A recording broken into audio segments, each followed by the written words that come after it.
It's all good. It's now. I did note. It's too late now. If anyone's watching on the stream and everything, if you can just any people commenting, just let us know if any of the sound is a little bit out, because I did notice in the recording for the previous session, poor Jurnis, we could barely hear her. Everyone yeah, else that's an sounded issue with perfect. my mic. Sometimes it decides that I'm not loud enough. So hopefully this should now fix it. I've upped my my capture in my game. Awesome. Okie dokie then. In that case, let me get back to the correct music. I need a bow on my source. Yes, you do. So, if we're all ready to begin, if we're all now ready to... Yes, all that beautiful artwork. Welcome to the wonderful world of Voarcel. We got fun and games. Nothing bad ever happens here. When last we left off, the party had been hot on the trail. People behind all the recent attacks of, the case of the exploding city. Turns out it was somebody connected to the Veril, the rat folk who are tasked with protecting the city from some of the more disturbing Underdark denizens, aberrations, monstrosities, that kind of thing. After having a bit of a chat with one of their friends, Warden Reap, they basically see he is a friend because he's in the friends tab. I wouldn't lie to you, would I? Anyway. Would I lie? The DM never lies. Never. But anyway, Reap basically explained that while the majority of the Veril are absolutely fine and dandy with the situation they have, there is a group named the Vixis, a splinter group, who are working to undermine the relationship that the Veril have with the dwarves and everybody else on the surface. He suggested that you guys keep your heads down for a little while as he arranges a meeting with some people on the Veril Council that he trusts. In the meantime, the party decided to let off some steam and basically just have a nice, calm trip to the museum. On the way to the museum, or rather on the way to speaking with Dr. Eli Cathal, somebody who Jurnis has been wanting to speak to for a while, you met a couple of interesting individuals. You met Remkel von Thane III, the leader of the Antiquan Archaeological Society. You met Mama Sajida, a disabled Furbolg woman who has apparently a lot older than she looks, who's been painting various prophetic images for several hundred years now. You also eventually met with Miss Smith, the assistant of Dr. Cathal. She explained the part of the process that she herself underwent, gene therapy designed to help regrow limbs, among other things. During a live demonstration of the gene therapy, Miss Smith seemed to be taken over, controlled by something, and she released the subject that the blood donor, basically, that provided some of the raw materials for this gene therapy process. She was pretty much killed outright, and the general combat was, that thing kind of almost kicked your ass big time, murdered a couple of innocent people, absolutely wrecked the machinery that Jurnis was probably hoping to use for herself. And we find ourselves now at the Antiquan Archaeological Society in the aftermath of this fairly difficult and bloody encounter. Oh, one thing I did forget to mention, because a lot of things were happening during this fight. Tahu, the Kenku, yes.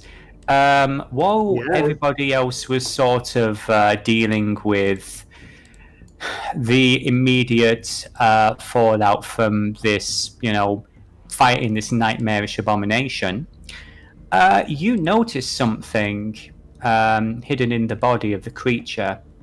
Strange amber-like crystal that you have pocketed unseen by anybody else. Now, before the scenario, it was sort of like you basically were reaching into the eye and you saw this small amber crystal. Amber crystal. Alright, I just want to make note of that. Yes. So, now that the party have taken a moment, is there anything that anybody wishes... Is there anything, shall we say, immediate that anybody wishes to do before we proceed to later in the evening? Well, I think Seethe would like to get that 2,000 gold. Oh, wow. Okay, that's right. So, yeah, you hadn't actually been paid. God, I just picture Seethe standing in front of, amongst all these, wrecked objects and bodies, and he's like, oh, there is one more thing. Yeah, this music's probably not that appropriate. For Seethe, I'm sure it is appropriate, but let's... Oh, but that reminds me, I haven't put on the... yeah. Siren Escape, yes. What is this, a Meet the Pyro scenario? So, I would say the remains, the deflated remains of this Game is paused. entity is... Oh, the game is paused. I apologize. And time, of course, is going to continue moving on. So, is there anything you guys wish to do? Any immediate reactions to this? So have we attracted a crowd? What's happening? It's kind of been quiet. Well, that's a very good question. I would say down here, you notice Remco von Thane and Mama are here, and I would say after about a moment or two, basically, yeah, let's just say every single person in this building, who, in all fairness, are staff, are they're gathering around, looking in horror. There's definitely a crowd, so the idea of this remaining a quote-unquote secret. So also dismantle a corpse right in front of them all. Yes. Oh boy.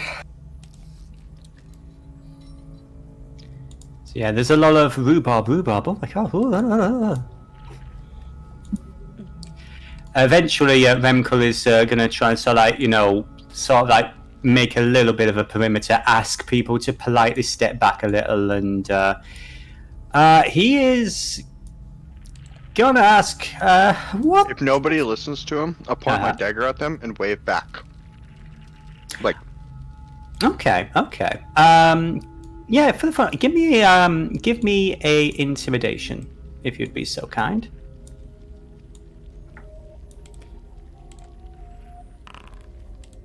Okay. Yeah, I would say they were listening for the most part, but they definitely, considering the fact that you guys have clearly killed this thing, and you are probably not to be messed with anyway, they are definitely... They're taking a few further steps back. Right, there's no need for that. Thank you. Where's Dr. Cathal? Or inside the door. With I believe everybody he's else. back in his office. Okay. Right. If everyone would just if we can just make sure the doors are locked. There's, just let's keep this under wraps for the moment, if that's okay. We just need to figure out what's going on here. If you be so kind as to excuse me. And this poor little gnome dude, he's just gonna rush in over here. Dennis. Yes. What is the likelihood of Icrius being able to haul this ugly thing into the waiting room? Well, I would say this: it is the size that it is taking up. It's basically the size of its token. Okay, so it's not Much as I being hope that I dismantled it. Well, I would say this: it does seem much like, well, not that you guys would know anything about gazers, but it does seem to have not completely deflated so much, but it does seem to be missing a lot of its internal organs at this point. You know what? You can try. If it makes it easier, Icrius will hack it up into smaller, more manageable pieces. Because Hold this up. thing is hideous anyway. We don't need it in one piece. Is it safe to even touch? Because it's got that electrified blood. I've been dissecting it. At this point, I don't think the Kenku cares. To be honest, Up to Icarus, if Icarus is did you say you're gonna hack it up? Well, yeah. Well, he's not going to say. He's just going to do it. Why does he need your permission? I will say this because I actually did forget about the electrified bud. I would say that's only a feature while it is alive and active. Since it has been killed, that's once it dies, the electricity dissipates, right, Devillo? Yeah. Plus, literally, Icrius did not notice or care that he was being electrocuted. Well, the player knows this now, but Seethe doesn't. So she's still gonna warn Icarus. You probably don't want to touch it if you don't want to feel bolts up your jacksie. What? Well, no bolts, I can feel a thing. Wait, as I poke at it, it's fine. Because I've already dissected part of it. Nobody stopped me from doing that. They were a bit distracted, to be fair. But yeah, you guys do notice that your Kenku associate, he's basically his wings are pretty much covered in gore in it, and he's shrugging at you it's fine. Does Tahu have wings? Because that was... That is a question, actually. He's a Kenku. Yeah, with Kenku, do they have wing hands, They or have is it talon just hands. They have talons. Yeah, I was gonna say more like talon-based wings. Mm-hmm. Fair enough. Stop stealing my whiskey! Oh my god, you alcoholic cat! Fuck off! For context, we have a kitten that is an alcoholic. Which one? It's Chi! I have a whiskey sour here, and she's enamored with it. She's not even gonna be legal age. Oh man. I want to drink, mother. There's no kitten cam either, so I can't see the drunk kitten. Well, she's in my arms at the minute now, and she's staring at my drink. I think she's fascinated with the fake ice cubes I have in it. Ah. You know, No you know, more. just real quick. That's one thing about animals I don't understand. They lap the alcohol out of the cup. Why? You'd think the alcohol would turn them off. Why do we drink it? Exactly. I mean, the alcohol turns me off. Anyways, back to the game. I love this cat, but she's an idiot. Anyway, now that I've put it out of her reach, let's continue. Yes. So, Icarus, existence that Yes. is an idiot. you were about to go choppy chop. Yes. Feel free. Just for the record, as you step into this, The yeah. Kenku's gonna stand in your way. Oh. Because I am not done dissecting it. Hold Shoot up the middle yourself. talon. Or like a, wait, not done. Has to go back to murdering more of it, dissecting it more.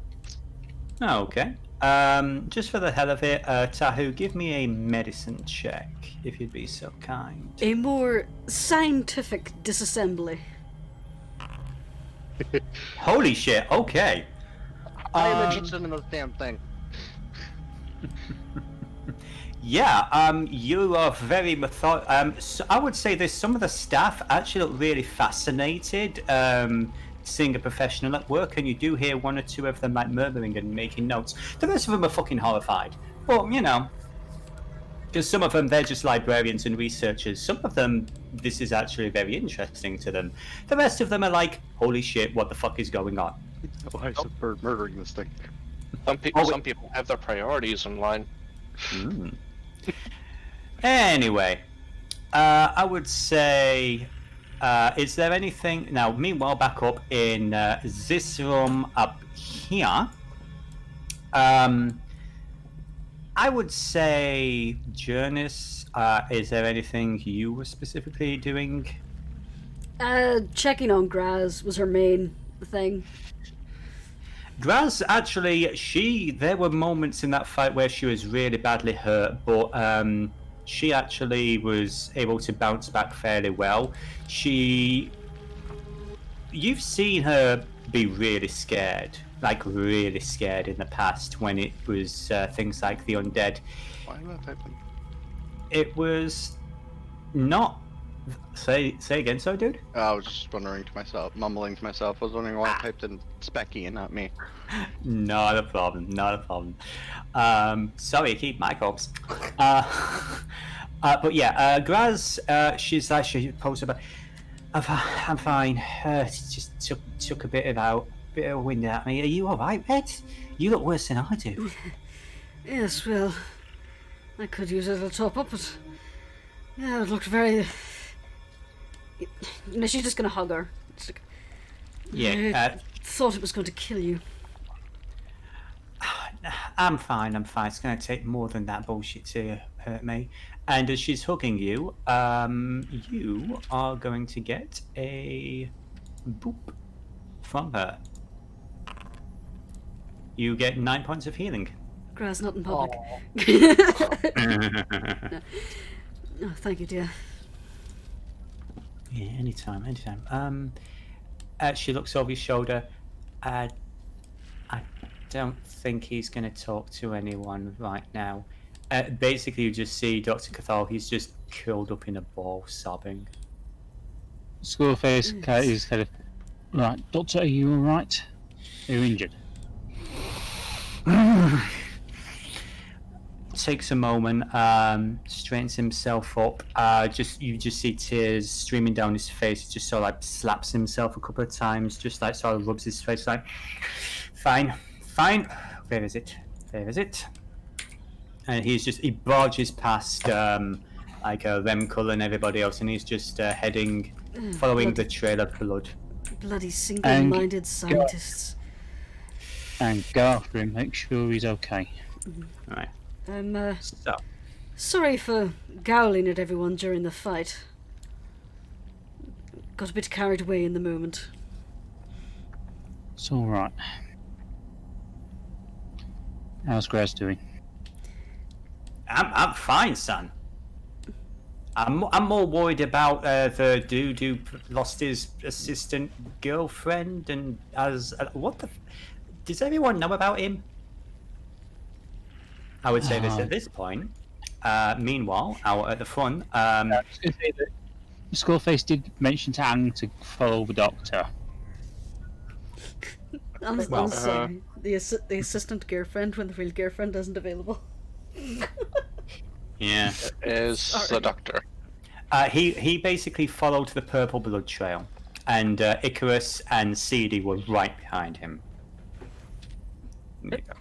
But yeah, basically, you I would say as Ang just comes around the door, you just see the doctor glaring at the now half dissected. Tahu, out of curiosity, are you basically like putting the tentacles in a pile to the side? Is there any kind of order to this, or I mean, with that 22, you definitely have some technique.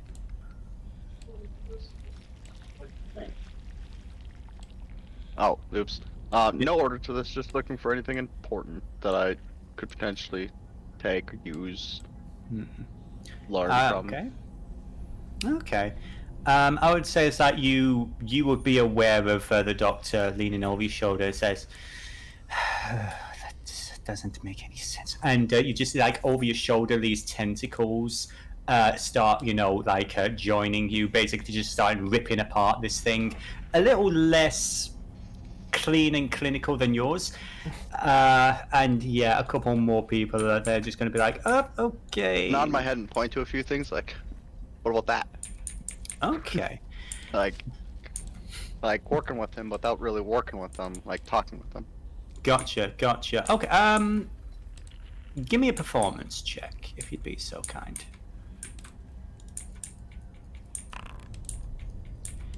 Yeah, okay, it's like, despite his... And I would just say, if anybody who's in this area could give me an insight check. Fantastic. Sure, Jurnis will get in on that. Sure. 14. 1 second. Okay, give me a second. Insight. Make your rolls. Oh, sure. Ang roll's good. Second, now, and a few issues rolling Yeah. here. Not a problem. So, well, you got a 5, Scully. Ah, yeah. Time. On brand for Skullface at this point, but no. I would say anybody with, I would say only Seethe with a 17. Tahu, I needed an insight from you as well. Oh, okay. Oh, okay. Seethe and Tahu. This man is an inch away from a complete psychotic breakdown, and he is focusing on the task in hand because anything else, and he is just going to snap. But he is, I would say, like over the course of a minute or two, he is basically trying to figure out what went wrong, why this thing did what it did. Should Skullface is. Oh, sorry. Should we explain to him who was behind this, and that it was not his fault? Are you whispering this? Yeah, just like over to just an earshot of Tahu and Icarus. I suppose the doctor can hear it as well. Okay. He slowly stops. When you're wiping your hands and everything. He's doing that, but just with his tentacles. And he turns to look at you. Yes, you said you were talking to the creature,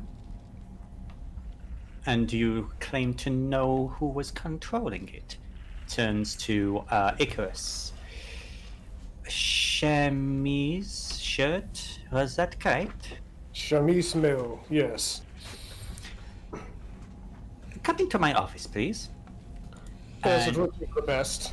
he calmly walks in here, steps past Aja, and he just takes a seat on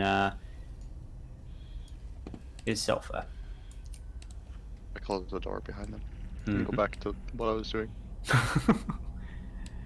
Okay, so for the sake of brevity, I'm assuming you guys are going to fill him in, and I would actually say Remco is gonna be in here for this. Yeah, I'll help summarize. Yeah. Yes, Icarus would tell these guys literally everything. The man has a right to know, but, emphasizing the hush-hush, keep it private, we don't need a panic, or else Skullface is gonna freak the fuck out. And, once he's up to speed, then the big question comes, where did he get the thing? I grew it myself. As I was saying to Miss Springsinger earlier, they're fairly common in, the Underforge. We use them as test subjects. He cloned it. Okay. So, I don't think Icrius has any idea what the Underforge is. I would say this. You live in the mountains. You basically, I would say, as a trained diplomat, you know enough about the Forge lands and the Underforge to at least have the bullet point, thing where it's like, yeah, there's the country, there's everything that's on the surface, and then there's the Underforge. Where most of the science and industry, or like the big factories and all the weird laboratories, all the weird tech stuff that you guys don't really bother with because you're fine. But that's where most of the weird tech stuff comes from. Okay, so these creatures of darkness are casually growing beneath the country, and everyone's okay with this. So question, did you say that? No, that was the player. I was wondering, like, is this known? Is this common knowledge? It is known. It is known that it is known. There are some there's weird shit that lives down there. Okay. So... There's weird shit. It's not like you dreamed about it or anything, Everett. Sure. Okay, so Icrius is going to turn to everyone and just go, so you're telling me that these strange entities that have latched onto Chemise and are assisting her in her endeavors are just grown beneath the ground, beneath the city, beneath the country, and everyone is okay with this? Well, that specific one was grown. I'm going to assume that the creature he took it from is a natural occurring thing? That is correct, yes. They're basically predators. They live underground. As we were developing the Underforge and we build outwards, we discover them. Some are captured, others are relocated or destroyed, depending on whether they are hostile or not. So, This is, as far as I'm aware, the natural order. I mean, from what I understand, this particular city itself, you have the sinkhole. It is basically a huge open pathway to aberrations such as this. He looks over to Graz and Skullface. The vials? They are full of creatures such as this. Yeah, so basically you've had the equivalent of a pet mountain lion, basically. It is one way to put it. I would not consider these pets. They are valuable specimens. Their blood has unique properties, which has made my work. It has been essential for my work. Yes, well, I recommend you don't experiment with any more of them till we at least deal with Chemise. I do not have a laboratory. I do not have by the way, while he's talking, he's being very quiet and very calm. He's got like his head in his hands, and again, he's got that kind of very calm, shaking rage. Fontaine, do you have any brandy? Yes, of course.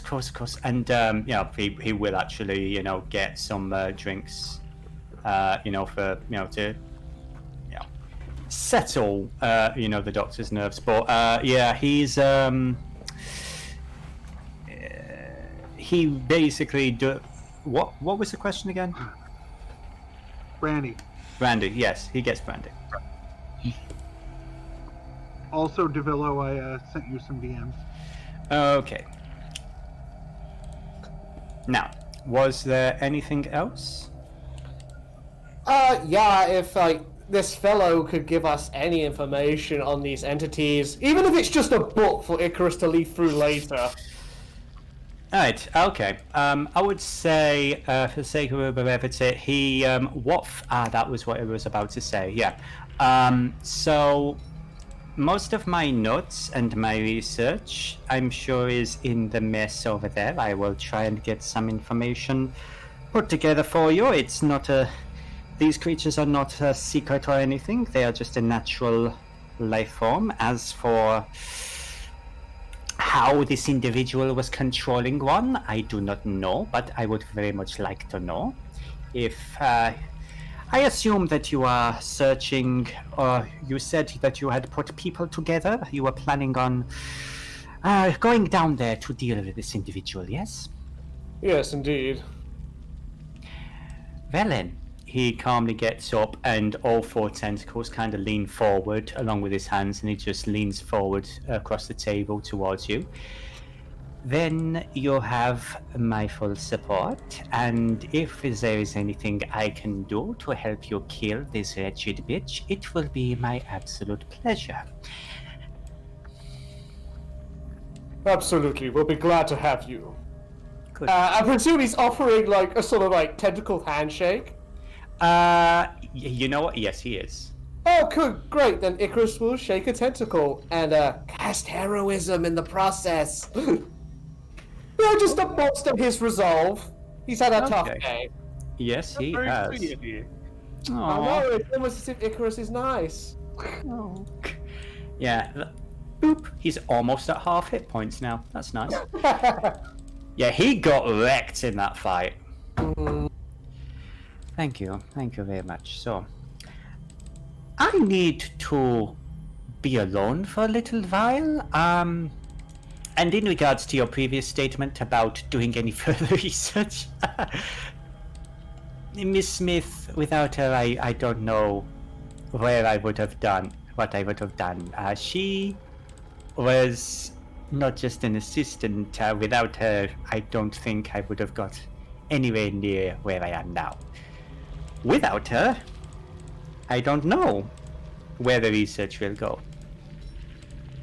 And without the laboratory and everything else, well, you know, he actually looks over to Jurnis. I apologize, but it will take some time to recover.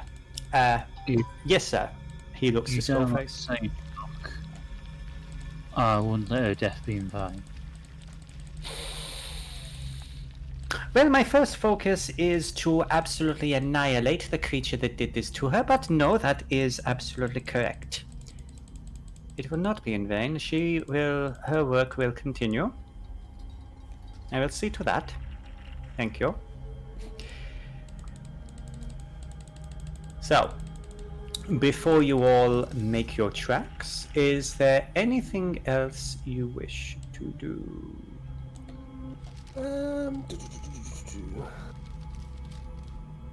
Before we end the scene, Devillo, I just wanted to make sure you saw what I said in the player chat. In the player chat, please bear with me. I have one monitor and many plates to spin. I sent you a couple things in the player chat, and I just wanted to make sure before you close the scene that is something to consider. Yes. Okay.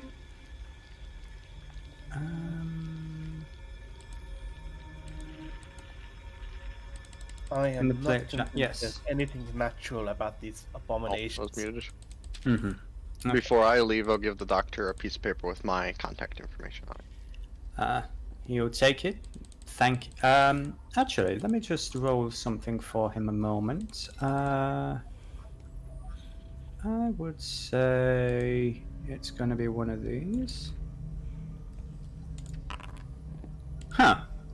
Okay, yeah. He looks at the address, looks at you, raises an eyebrow, just sort of pockets the information with a slow nod. Thank you. I think I might be in touch. Right. Okay. One more thing before we go. Yes. Yeah, Icrius is gonna give him like an encouraging pat on the shoulder as he leaves, and do a lay on hands. Or I don't know, 5 points. That should be enough to top him up, hopefully. Okay. Miss Smith was his assistant? Yes. Okay. Okay. So Not gonna do anything. Yeah, that would be a bad idea. No, I wasn't gonna mutilate. I was gonna potentially like loot it, but I was like, I'll be respectful. Especially with all of these people still watching. That's the other thing I thought about. I'm just like, I'm not gonna get away with this. I would say this as you go past, you see this furball woman in a wheelchair sort of like give you a look and a raised eyebrow. Oh, It's almost like she's seen you before. Anyway. So... For the rest of the day, I'm gonna smell like this thing now. Yes, you are. Yes, you are. My suspension up. The checks with people. I mean, if that's what you want, that would. I stink. It's a You minus do. Constitution check, like, or charisma check. Yeah, I am down with this. This works. So, you guys, eventually, why on earth is this? I'm sorry, I just moused over the, you know, the your character, you are here icon, and it's apparently, yeah. I think it's appropriate. Yeah, it sounds pretty appropriate. Sounds appropriate. It's saying how we're feeling. Yes, it does. So, you guys, it is now, I would say, let's call it about, we're getting close to about 8 o'clock now, judging by the in-game time. I assume those who acquired paintings have picked them up Yes. before we left. Oh yeah, I would say this on the way out. Remco has actually gifted Icrius a large-scale poster of the painting of Chemise. I love having fans.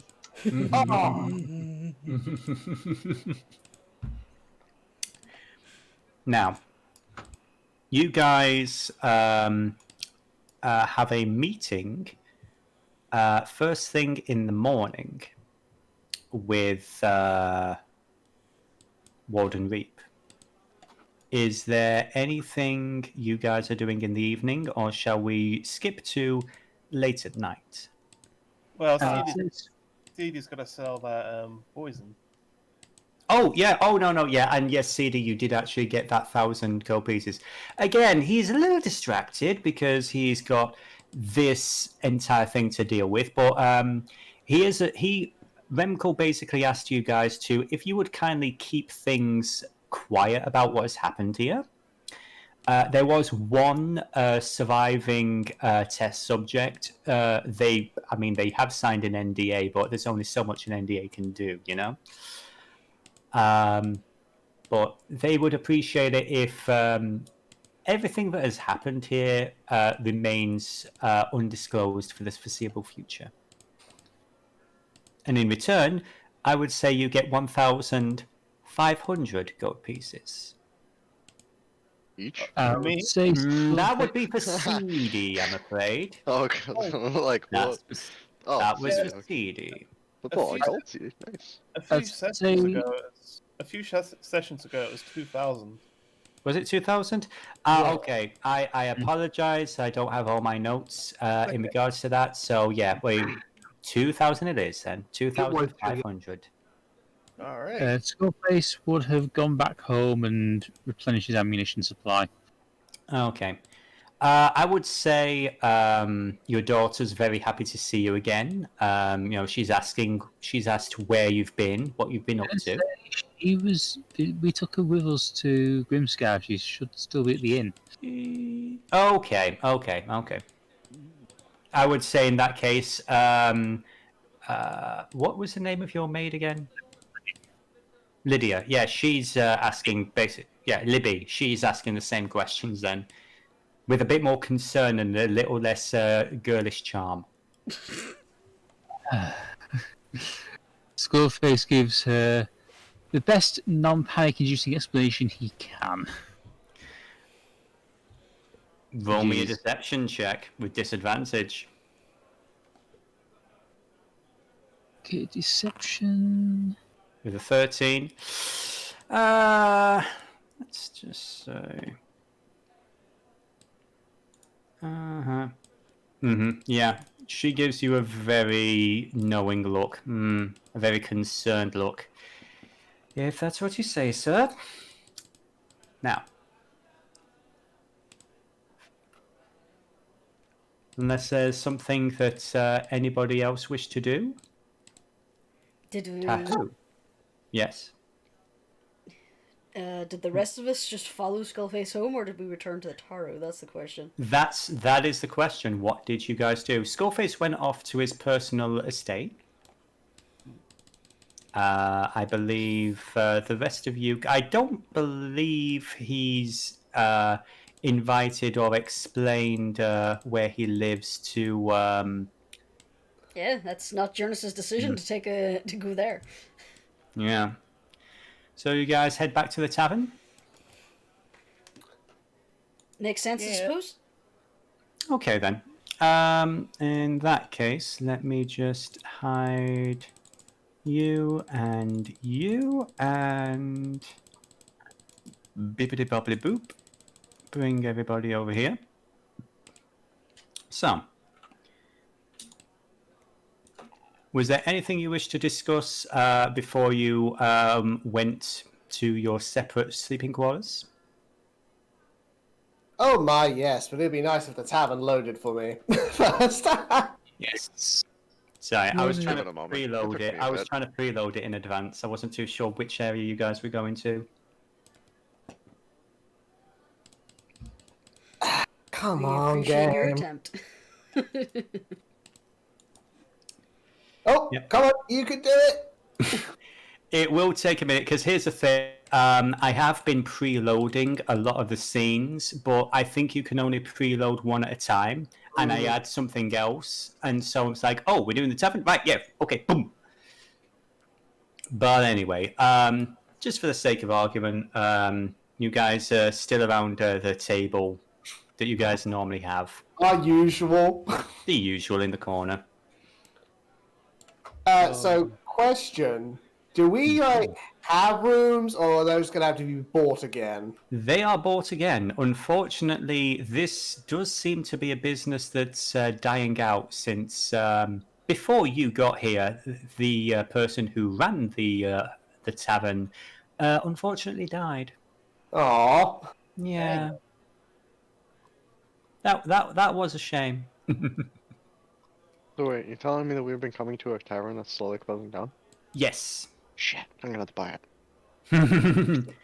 Maybe later on in the game, huh? Who knows? I would say Skullface, once he's replenished his ammunition, is going to explain to Libby that he's heading to the Tyro to meet with the others to discuss what's going to happen next. Okay.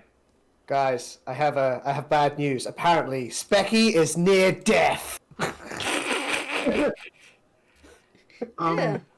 Well, on the last scene, Specky was just perfect. And on the splash screen, Specky's not damaged at all. Because Someone tried different to eat the Specky. spud. No, it's a different Specky, because this one's uninjured. This it is one's a different injured. Specky. It's a different Specky. This Because one's- again, Specky mimic. it's because the DM didn't actually change anything from the previous version of this map. Are you just leaving raw potatoes everywhere now? Again, it's a dying business. What do they care? How did the tavern keeper die? Consumption? No. Basically, they had something explode in their face. What? It was again. This was for clarification. This was Professor Clear, the leader of the Bards College / Thieves Guild. Yes.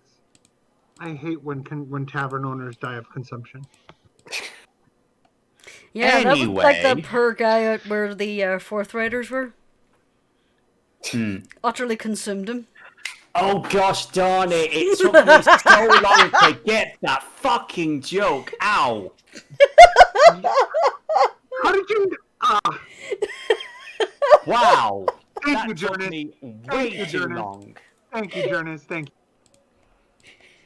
you. Anyway, I Alright. hate you all. Oh my gosh. It's my own fault. I brought attention to Specky's like feverish near-death state. Mhm. But yeah, to summarize, Icky needs a room.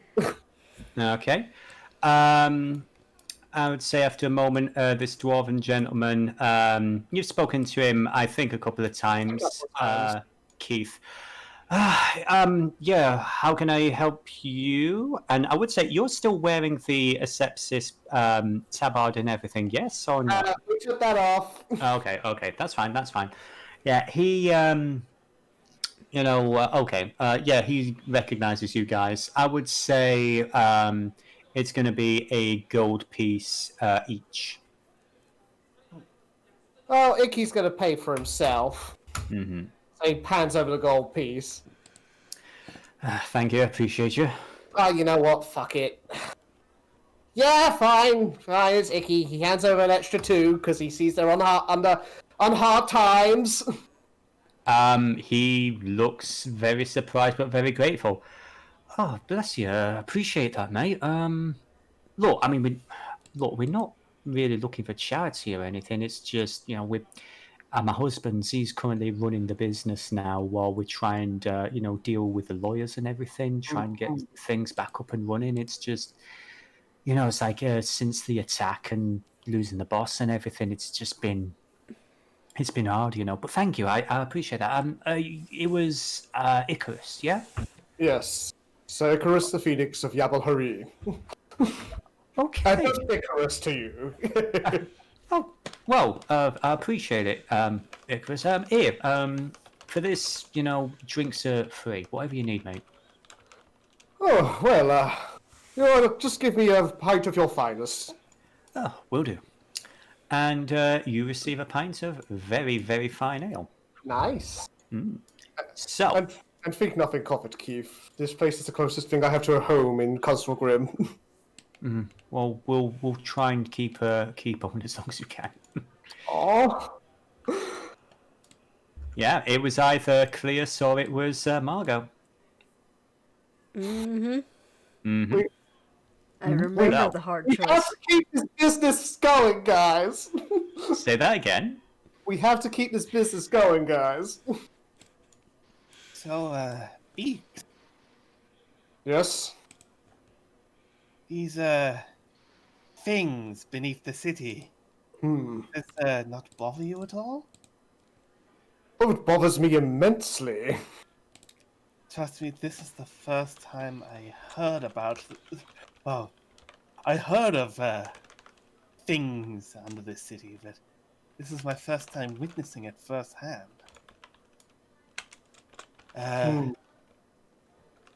Why has no one evacuated? I wonder that myself. It just seems they've become conditioned to accept horror here. This place is so far removed from Yabal Hari, it stuns me. It just makes sense to seal off the caves and leave. I would say this, Skullface, you have arrived by this point. So if you as a local have any opinions on the matter, you're welcome to share them. The reason nobody's left is because they either can't or they just don't want it.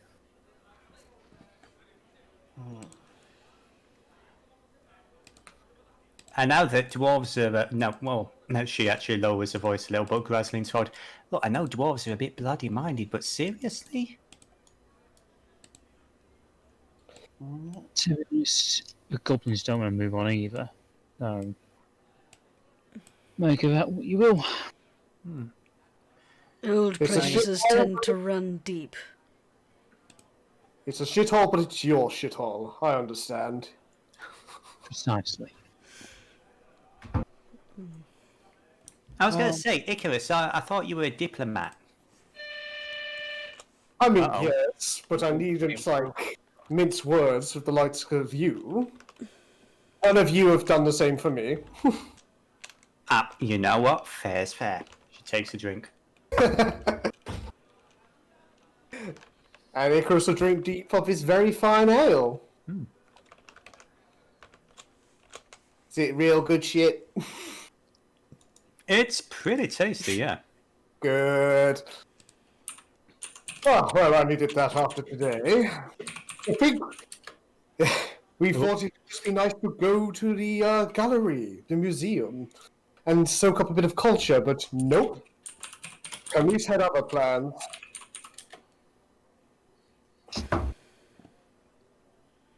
So it would appear. What's What's her problem anyway?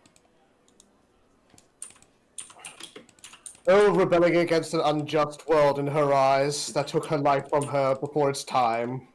And what's her beef with you? Mm. Did you take her? Did you wrong her in any way? Oh no, I don't. No, I don't believe she has any real issues with me at all. If anything, I'm the one who has issues with her. So she's lashing out at the world in general, then. Mm-hmm. I believe she may have the same opinion that I originally had of Sir Icrius, where I was plastering him with the same brush I plastered the rest of his order. I'm just glad he's proved me wrong in that regard.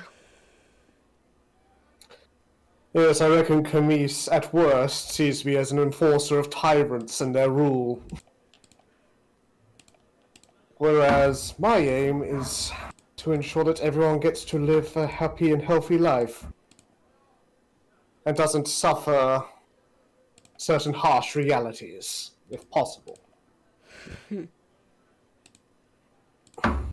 Worth to live by. Jurnis will just full-on snort when he says that. Well, I'm all down for avoiding harsh reality wherever I can. Take another drink. Hey, reality sucks. Fucking tell me about it, kid. Actually, she looks over your shoulder at Jurnis. That's not all bad. I'm sorry, what? Oh, right, well, yes, whatever. You can't walk 2 steps in this world without some magical abomination trying to kill you. Welcome to Voarcel, kid.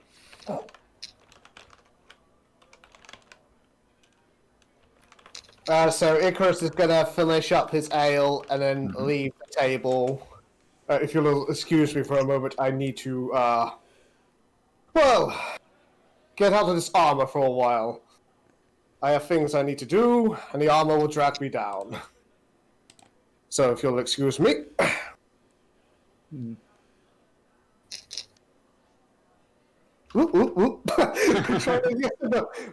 Sorry. Almost tripped on that carpet. I was going to say it wasn't that good ale. Okay, I would actually say, where is it you're trying to get to? Well, I have a room. You have a room. Okay, one of these days I'm actually gonna get the room map. So let's just pretend you're here for the time being, several floors up. If he doesn't have a room map, that means we won't be ambushed in our sleep. You know, you're not wrong, Jurnis. See, now that he's just writing at the top of his to-do list, room maps. Yeah, now we know. The moment a room map appears, we'll know what's happening. So yeah, Dennis, if you want to let the guys have their own chit chat for a little while, because taking off heavy armor takes a little while. So just let me know when that's done. It does. It takes 10 minutes to doff armor. Exactly. It doth do indeed. Unless you're a warforged, then it takes about an hour. No, this is that. Just leave the squirrel to it and it'll be fine. Anywho, that's obscure reference out of the way. Uh-huh. Am I to assume the entire underground is swarming with things like that? Swarming? I mean, pretty much. I thought everyone knew that. And now we know Chemise can control these things at will. Yeah, that's scary. I won't lie, that is pretty scary. Yes. And is she the only one who can do this? Because even if we get rid of her, who's to say someone else can't do that same little trick? And we'll take one of the tentacles out and slap it on the table. Fingers. No. Is that really necessary? No. You What? kept that? Rug? Is we now know that they can do that. The question is, why haven't they done it before? Because Chemise is now down there. No, actually, he's got a point, though. Because if this is something that they can... Well, who else is down there, though? That's the question. Is this something Chemise could always do, or I apologise. The DM is trying to remember if you guys know if there's anybody else down there or not. She We said don't. she As was far as searching we're for a relic. Perhaps she found this relic, and that's what allowed her to do this. Well, that's scary. Precise. What are the limits? The other thing is, they attack the city. To draw attention to themselves, so whatever they actually want isn't to come up after the city. She was after us. I got that And impression. the message is, I'll point at Jurnis, and then point at Graz. Yeah, we noticed. We noticed that. You know what, Yes. Dennis, if you'll indulge me, I'd like to What I'm read the conversation at this point. Okay. what I'm getting at is whoever's down there up till now has been perfectly content to keep itself hidden. She's gone down there and kicked up some kind of hole in its neck. As I say, maybe it was the relic she was seeking. Quite possible. God knows what's down there. We've been told that there's all sorts of technology and magical implements. Maybe she found something that lets her control these aberrations.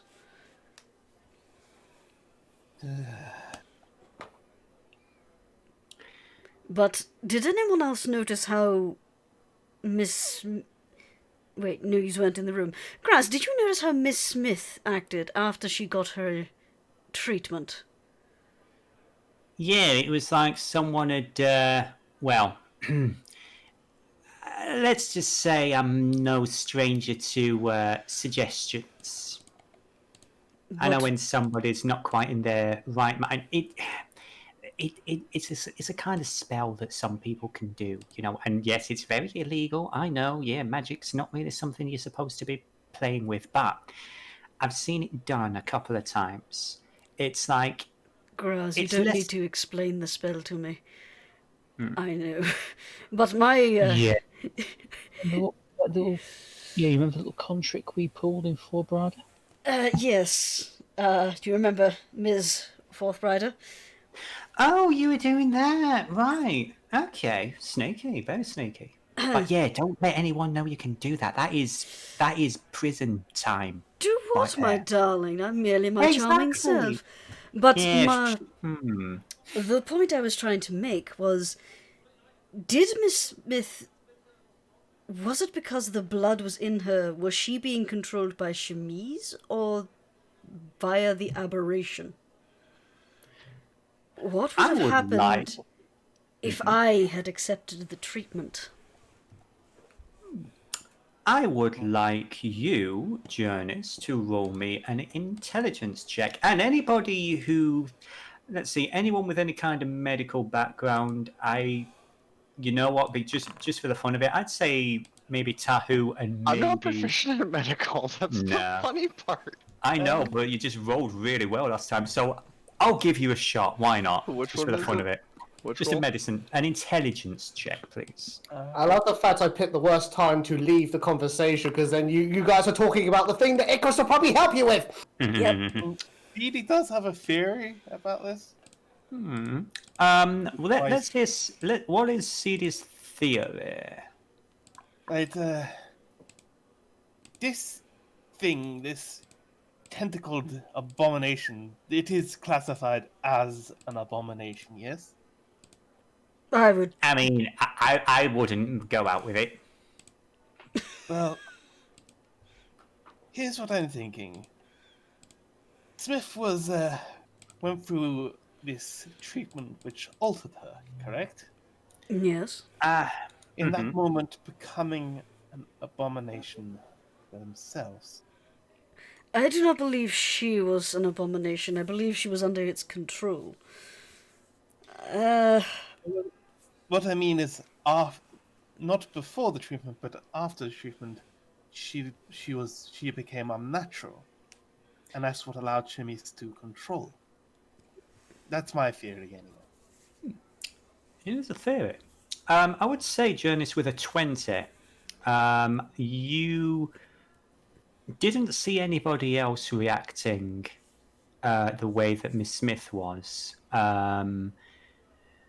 In hindsight, the way she was responding, she basically said, "Oh, I need to feed him," or "He needs feeding." It seemed like she was just doing something perfectly natural. Nobody else was responding in that way. If it was something to do with the blood, it would probably have been more beneficial to the creature / Chemise for all of them to be under its control. It was just her. Jurnis Whether will or not- relay that theory. Yeah. So blood may have something to do with it. Might be something else. Not sure. Perhaps it makes them more susceptible to its suggestions, but it probably was an arcane sense. And I would say with the 20 as well, you do remember Chemise herself has unusual abilities. She did keep most of them secret, but she does have some kind of spellcasting ability. That is true. She was a powerful spellcaster, and also bitch be cray cray. I just really wanted to say that in Jurnis's voice, I'm sorry. From afar, Chemise is offended.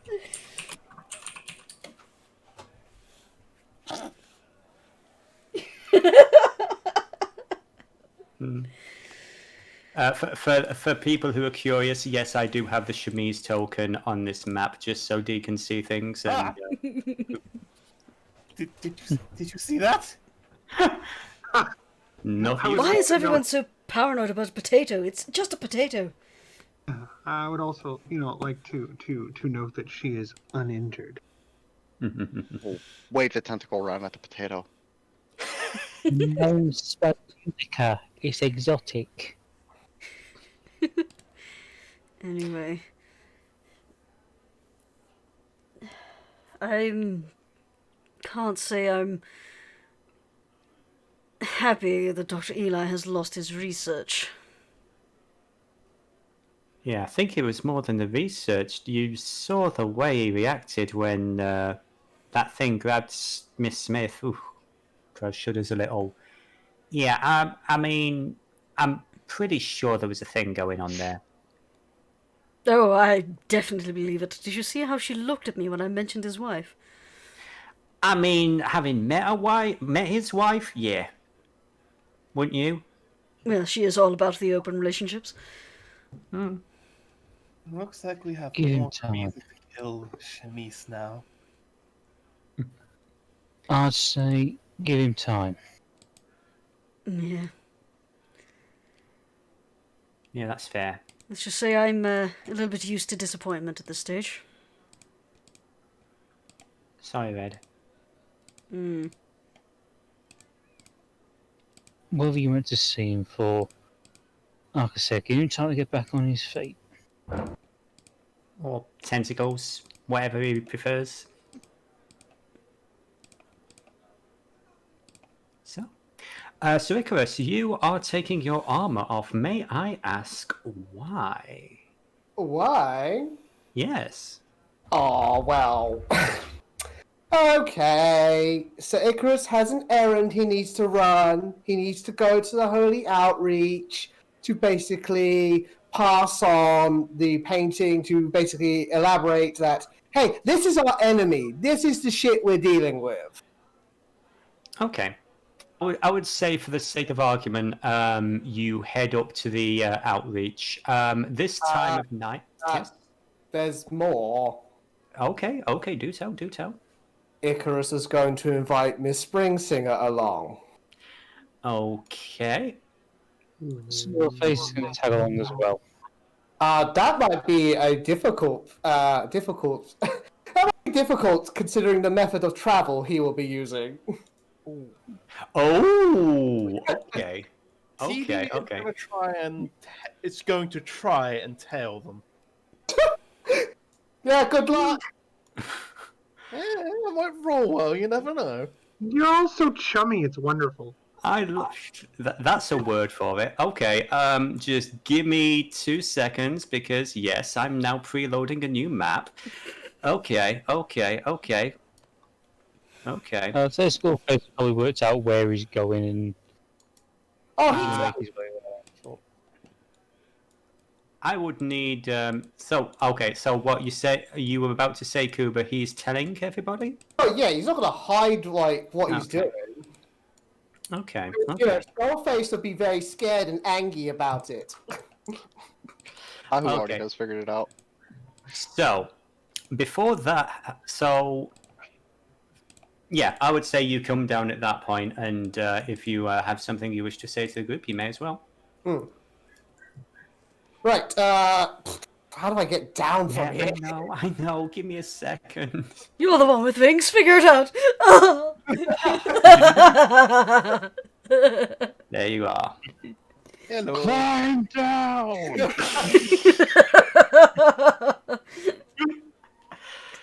Ah! Right, Let us well, hear a small woodwind instrument. Right, well, so Icrius comes down the stairs, not in his armor, but a relatively simple but fine, like, tunic that looks like it's been repaired a fair few times by, like, manually by himself, and just a pair of, like, breeches that, you know, cling tightly to buff bird flies, because Sir Icrius is a Kubur character, therefore they must be buff. It's simple wear, like I just said, but it's, like, elegant. It's like silk, and it is in very much the Asepsis red and gold color scheme. So that's just a bit of a flavoring for you lot. So Icarus is going to come down and pat Miss Springsinger on the shoulder. Oh. Almost didn't recognize you out of your armor there, dear. Yes, well, flying in armor is a bit of a bother, and I need to go to the Holy Outreach in order to pass this on to them, and Icarus will just shake the painting that's all wrapped up in his hand. I reckon some charismatic company will ensure that the people of this city don't stone me to death on the way. All right. I suppose the walk will do. Yes, well, Otherwise, I'm just going to sit well, here and drown my sorrows. Yes, well, I figure the fresh air will do you some good. It always does wonders for me. Would you like Sure. me to come for backup? No. Yeah. Yes, well, you'll have trouble keeping up, I wager. We're not exactly going to run, are we? Oh, Might no, look not dodgy. Not at all. We're going to fly. Jurnis just kind of stares at you. You can see her eyebrows like just disappearing into her hairline. Oh, I'm sorry, what? well, I am an Arrocakkra, and I have these enormous wings. And I'm not really planning on paying fees to keep going like up and down in the city.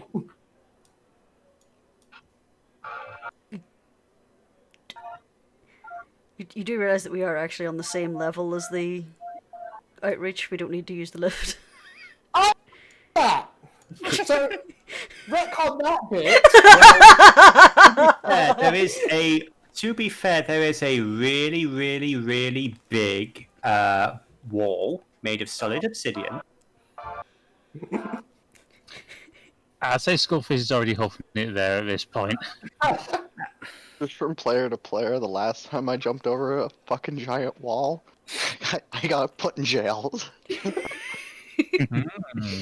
Well, we'll see if Cosmogrimus' anal is water deep. Whatever we do to farm it. Typically, civilizations don't like it when you go over their fucking walls. You know what? Just because of the rule of cool, I will say that Icarus, being a actual, you're an actual diplomat who has had a little bit of briefing about the country that you're in. You would need a license in order to fly, but you actually have a legitimate license provided by the embassy, unlike certain other members. Oh, and if you're worried about the legal ramifications, I've been granted a license by Yabahuri. Perks of being a Will dick and all that. The DM will say, though, there are certain limits to the height that you can fly. That's Basically, fine. just about the top of the buildings. You can't really go that much higher. That's fine. So, Come on, dude. The air will do you some good. Red, if you don't go, I'm not going to talk to you for the rest of the night. Gross has a massive grin on her face. God damn it, Graz. Fine, I'm going. Sinks the last of her drink. Let's go. DM? Suppose you have Hello. something on your mind, and I'm curious. Yes, Frux, hello. I was just wondering, could Seethe jump from roof to roof to keep up with him? Okay, I will say this. I love how Icrius has this nice little personal gift to give to Jurnis, and like everybody else is like, oh yeah, that's fine, and that's not shade. I'm just like, I kind of love that, but you can try. We'll get to that in but one moment. To be fair, Jurnis was gonna go to the museum on her own. I'm kind of glad she didn't. That would have been interesting, wouldn't Yeah. it? So, Icrius, Jurnis, you guys head outside, and I would say, I'm not even going to have you roll anything. Would you like to describe what happens? All right. First things first, Miss Springseal. Would you feel safer wrapped around me with a rope, or are you fine just being held around the waist? I'm starting to think you have ulterior motives here. But fine, if you're confident in your grip. She's looking like really nervous at this point. Right. Okay. Yeah. To be safe, because Icarus could tell she's nervous. I'm just going to wrap you around me just to be sure. Now, as I've got the rope right here, out of nowhere, Graz appears. Oh my and god! She's big shit-eating grin on her face. I love it. Love it. Uh-huh. And I would actually say, in Goblin, she does say to Icrius, cheers for this, mate. Appreciate you.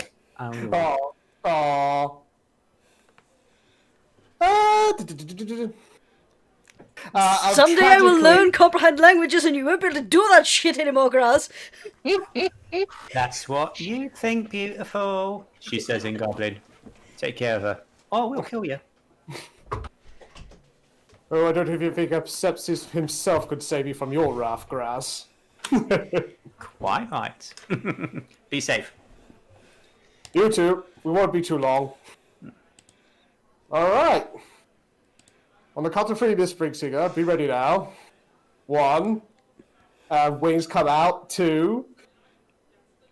3. And a big flap! Oh god, I regret everything!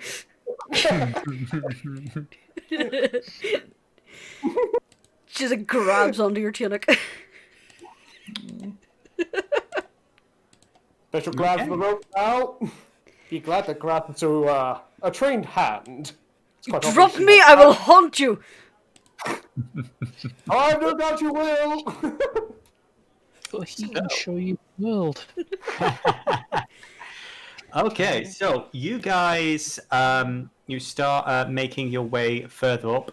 You do notice one or two people like, I would say as well, because there are guards posted outside most of the major streets, you do kind of flash the license and like, yeah, fair enough. But you are watched. You are watched. Of course. But, you are able to rise up the dwarven and human-looking buildings.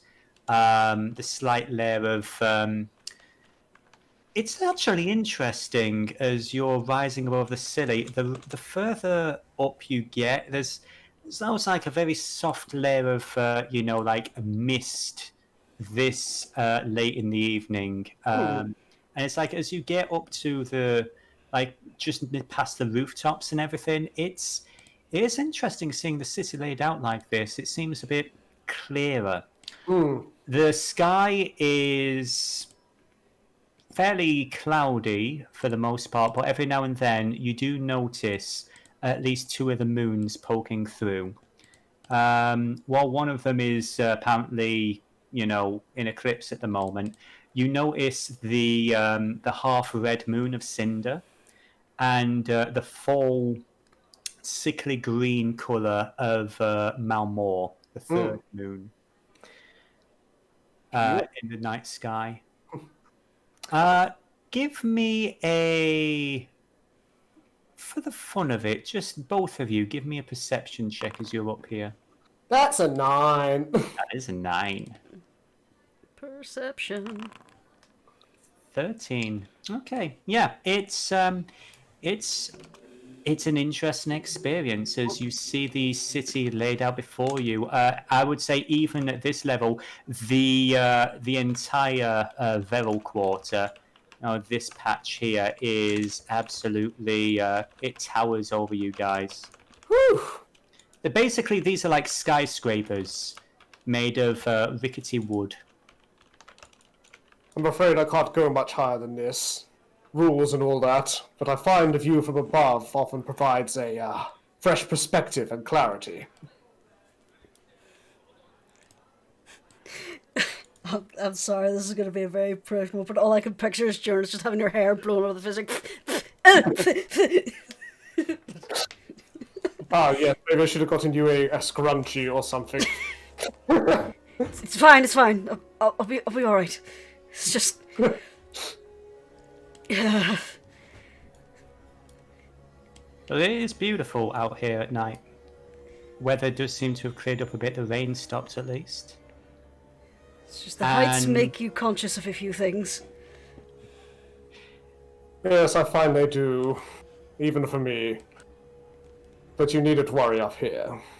There's no secrets in the air. Miss Springsinger, I heard your discussion with the doctor. You were eavesdropping. I was concerned for your safety. I've had a bad feeling. And I was right. But that's neither here nor there. We'll worry about Chemise later. The main concern right now is you and how you're feeling. Well, right now I'm very conscious of the fact that if I should fall, I have no way to catch myself anymore. And that is why you are attached to me with a rope. You sound so proud of that. Basic safety, Miss Springsinger. But regardless, I want you to know I understand why you're willing to risk so much for your wings. But I want you to understand that this isn't something that you should take lightly. And I know you're not, but please let me finish. Wings are delicate things.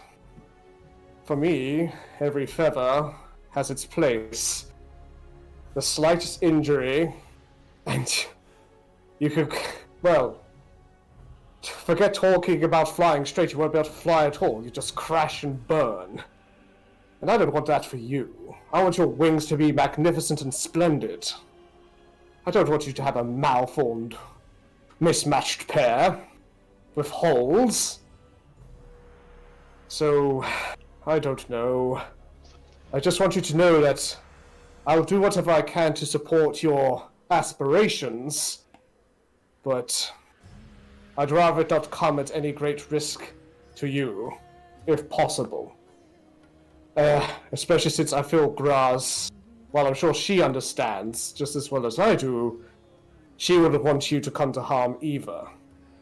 But most of all, and I feel I'm rambling a little, I want you to understand that even after this chat of ours, if you still decided you wanted to go through with the good doctor's procedure, I would have allowed it, because I understand how important flight is. And you have every right to experience as much as I do.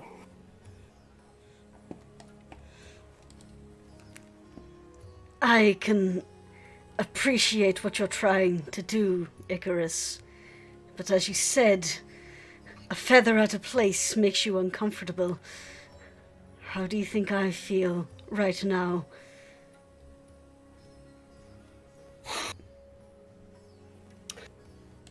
Like you were robbed. And perhaps that I'm rubbing it in, which is not my intention. I just wanted you to know how important it is to get it right. And I will do everything I can to help you get it right. That's an oath from a paladin. You will have no real idea of what I lost the day I lost my wings. No. No, I don't. It wasn't just my ability to fly. It was my ability to leave a room. A small garden was all I had for a very long time. They even took my tree away because they thought I could climb out using it. But I couldn't. Not without my wings. All it did was stop my cat coming to visit. So, yes, Icrius, I appreciate your attempt to cheer me up, but let's just say you've brought up quite a painful past. And this... I know this was not your intention, but this is not a good memory to have along with that fucking painting. Today has been a very, very bad day for me.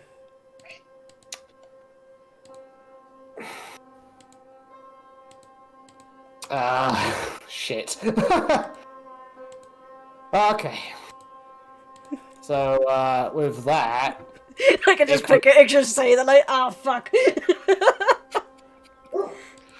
So with that, Icrius is silent for a few moments and just says, I'm sorry. Clearly I have a lot to learn. And, yeah, the rest of the flight is in silence. Shit. Aww. He did his best. Meanwhile, I would say this. So who is following at the moment? Seethe. Okay, you were. I would say acrobatics, just for the fun of it, to see if you can keep up. Okay, dokie. Oh shit! Well, a 19. That's actually really freaking good. I wouldn't. I would say you get. I would say you're about 5 minutes behind them by the end. But you know what? I would also like a stealth check, since again you are technically going. There is a large obsidian wall that keeps people in and out of the city. If you're, you know. Need I remind you, obsidian is black and Seethe is dressed in black? Need I remind you that the city's on high alert because shit keeps blowing up? Ah. So, give me a stealth check, please, my dear. You're fine! You have no... Skullface, give me a athletics check with disadvantage. No, just a straight athletics check, because you are a gobbo. Yeah, okay, I'd say 10 minutes later, you would eventually catch up. And apologies to the rest of the group. We will get to the main event in a little while. So, you guys find yourselves here outside the temple. Now, was there an actual conversation you wanted, or should we take it as written that you guys... Yeah, it's basically just a matter of Yeah. passing on like the painting and the information. Yeah. Okay.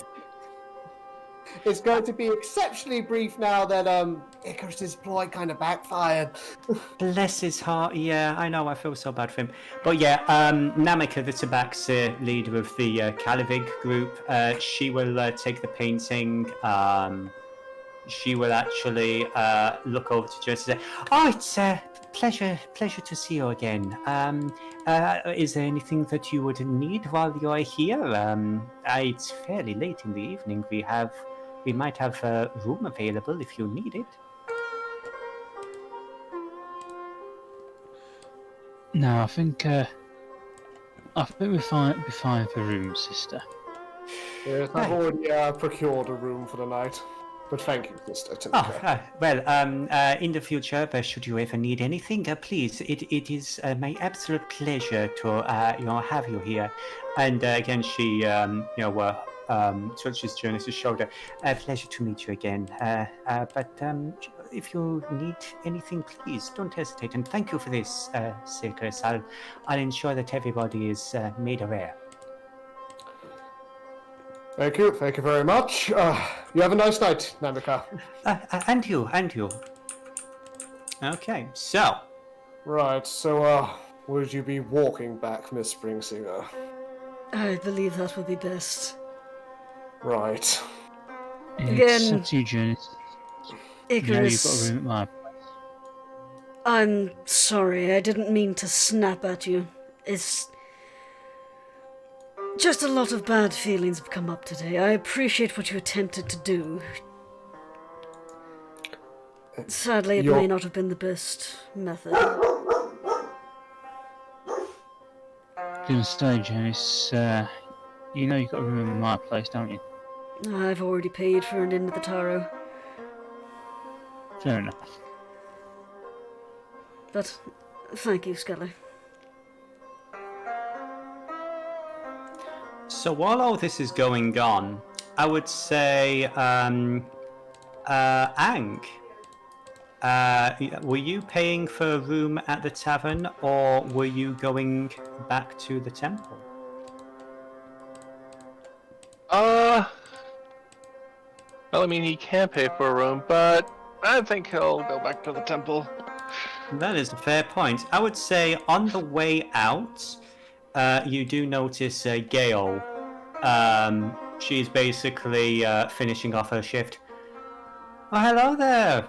So, are you spending the night with us again? Gives you a wicked smile. Not tonight. Oh. I'm going to head back to the temple and try and do a little meditating before I rest. Oh, is that what you call it? Gives you a wink. Well, do you mind if I walk a little way with you? Of course, not a problem. I appreciate you. So, meanwhile, back at the Tyrol, you head out into the night streets. As I say, the weather's nice and cool. Not that many people out at this point. You do... Music was loud. Oh, is it? I apologize. It is, isn't it? Give me a second. No, you're fine. I got it turned down on my end. Nah, that particular sound file was really loud. Anyway. Yeah, it's my sinister music. Can't think why we've got sinister music playing still. Oh yeah, she's this dwarven girl's walking, arm in arm with you. Look at the night sky. Every now and then you do notice the odd spectral shape just out of sight. Ghosts as they flit around the edges of the main streets. You know, a lot of people don't like going out at night. They're worried about some of the nasty things that are out there, or the ghosts and all the other nasty creatures. Personally, I've never felt safer than I have since coming here. Well, some people it's safer. Well, for people who can protect themselves, very safe. She gives you a grin. Yes, And you're a that is- man who can too. You're a man who can take care of himself. I know that much. Oh, well, thank you. I do certainly try. So, as you know, the Tyros, it's on its last legs. Bless him, Keith and his fellow are trying, but they're just not cut out for it. I'm looking for new employment. And I'm wondering if your lot would be interested in hiring me. As you know, I have some skill. Well.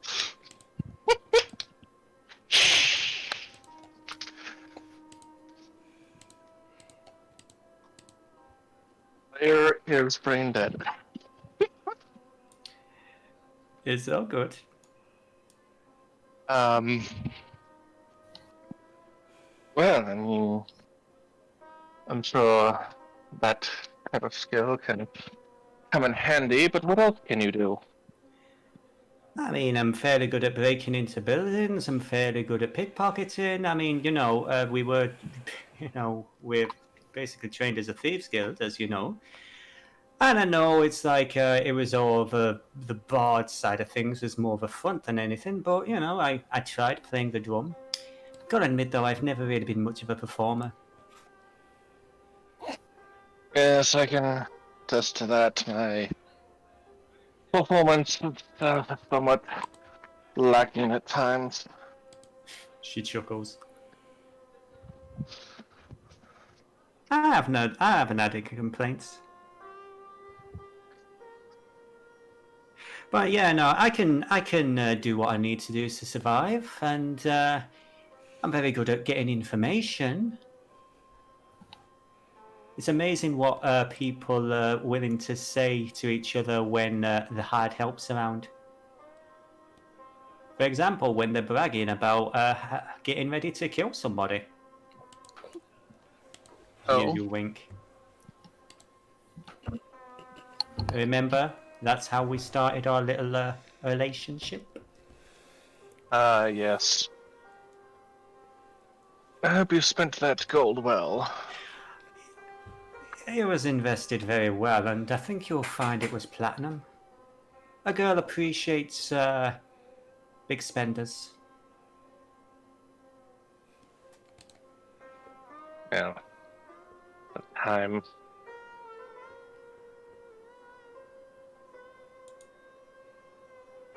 That time we kinda needed to keep things a little secret.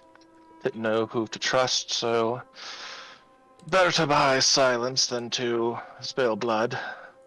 That would have been interesting. That would have been really interesting. She's just chuckling to herself as you continue your walk. Again, oh my gosh, that music. So, I would say, given the fact this is the first time we've been to this area, you find yourselves in the Red Quarter. Fairly wealthy and well-to-do section of the city. You would notice there's a fair few number of people out in this area, despite the lockdown and everything. Various red lights in certain windows. Various tradesmen plying their craft. And eventually you would get to the Golden Maiden, which is currently serving as the temple for your particular faith. As you step inside, you're greeted with this luxurious atmosphere. You've got various guests of different races. Again, primarily dwarves, but you have elves, the occasional orc even, many humans and other individuals, all fairly well dressed, drinking at the bar, having polite conversation. And you do notice, working their way between them, various staff members, temple acolytes in the various similar coloured robes to Yuang. Is there anything that you wish to do before we, shall we say, did you... did you plan on introducing Gale to the head of this particular temple? I will say yes. Okay. So, eventually the high priestess, shall we say, of this area, she comes down the stairs to greet you. She's a halfling woman, dark skin, green eyes, name of Ruby, or Madam Ruby, as she prefers to be called. Master Ang, it's a pleasure to see you again. We've not seen you for a couple of days. We were worried something had happened to you because of the drama that's going on out there. Yes. Luckily, I was out of town at the time. Well, we appreciate you returning. We've had a few concerning, stories about people going missing recently. We were worried you were one of them, but we're glad to see that you're doing okay. She looks over to Gale. Sorry, I didn't realize you were already working. Do you need a room or anything? Yes, I need a room for the night. Not a problem. I think number 3 is open at the moment. Very well. My old master wouldn't happen to be around, would he? I was gonna look out for him and his cane. No. He is supposed to be visiting soon. I think it's going to be a couple of days before he arrives. Fair enough. Yeah. Don't worry. Hopefully by then all this drama is going to be taken care of. But anyway, I'll leave the two to your worship. Gives you a grin, and we'll head off. Yeah. So, I would say, unless there is anything else, we are going to head back to the Tardy Tyro. Yeah, Say that again. Say that again. Monastery in service to Anu. What is It's that? called the Golden Maiden. For fuck's sake. Would you like to explain why you feel this way? I'm clueless. I say again, what is that? Tantric? Please explain for the children. Where the kitty and the dog love each other very much, they decide to celebrate their god. Aha. Ang is in a sex cult. Yeah. Oh. The same sex cult as Jurnis' former travelling companion and wife of Dr. Eli Cathal, Lady Eliath. And that man-stealing bitch. No. Yeah. So. Oh, the payoff. Mhm. Yeah, lovely. I was waiting for that reaction. I'm so glad you got the reference. Payoff. That's not a payoff, that's been given a contract by the government. So, Tahu,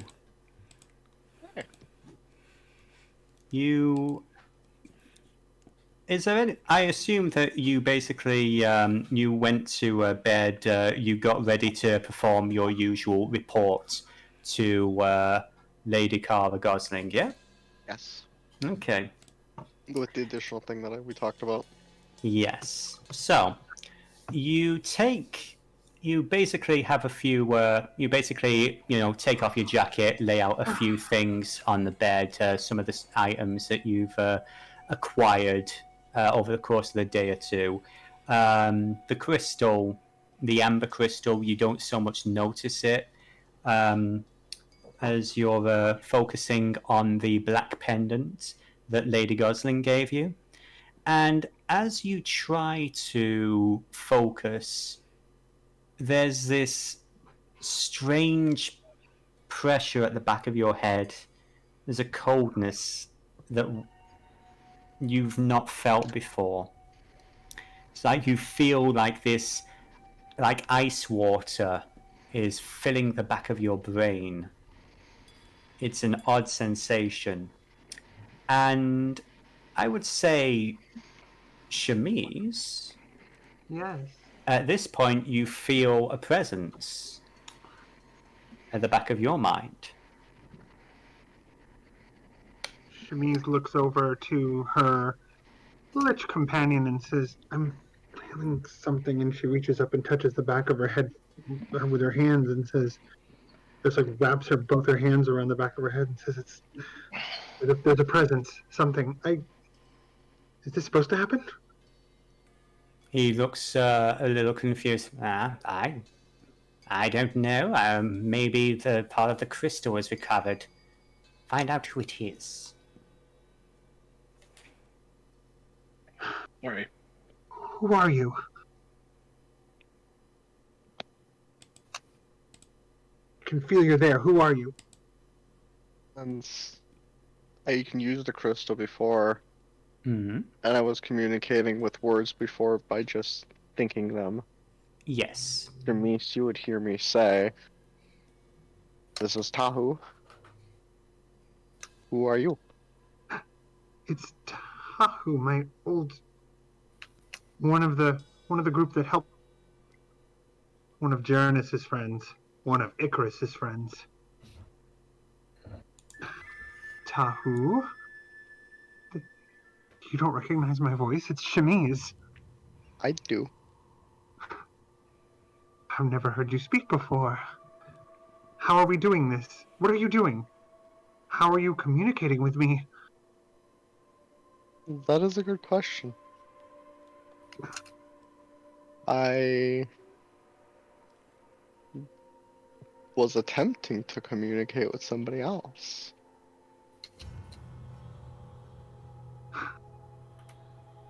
And you I can't would hear any say- of this, he says to the lich. Remco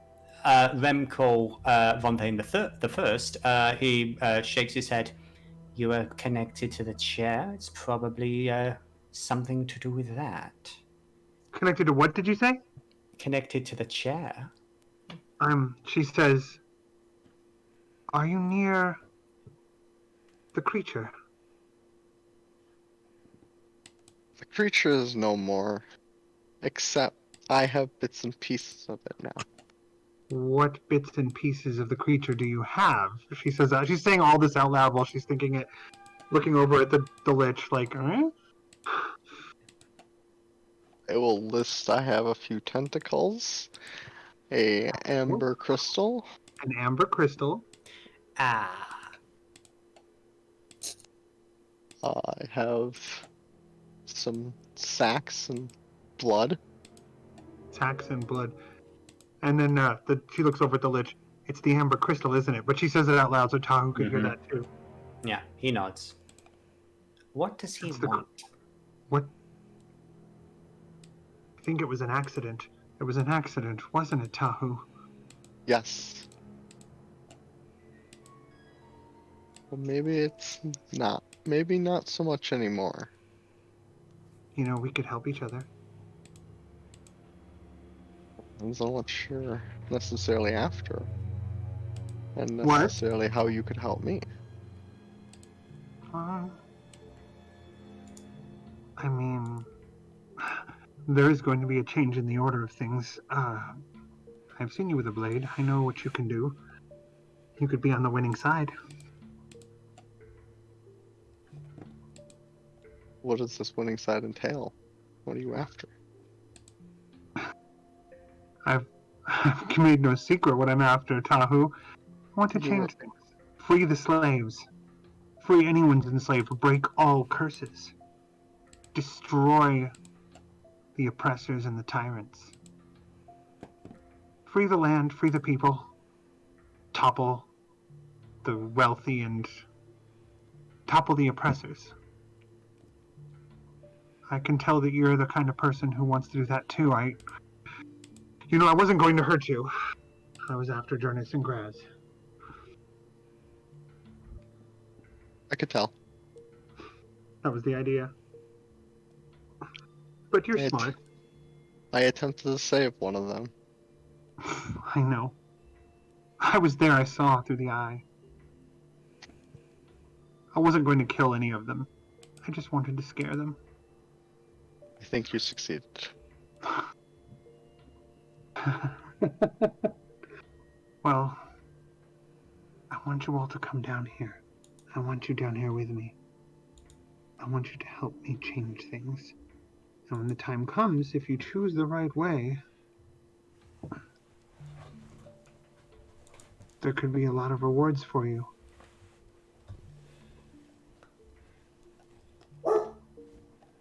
Yes. We shall see. Besides, I'm not asking you to do anything you wouldn't already do on your own, so why not benefit from it? You don't have any loyalty to them. No, I do not. This is just merely a job. You can use this crystal to keep me informed on what's happening. Is Icrius frightened too? Say again? Is Icrius frightened too? Yes.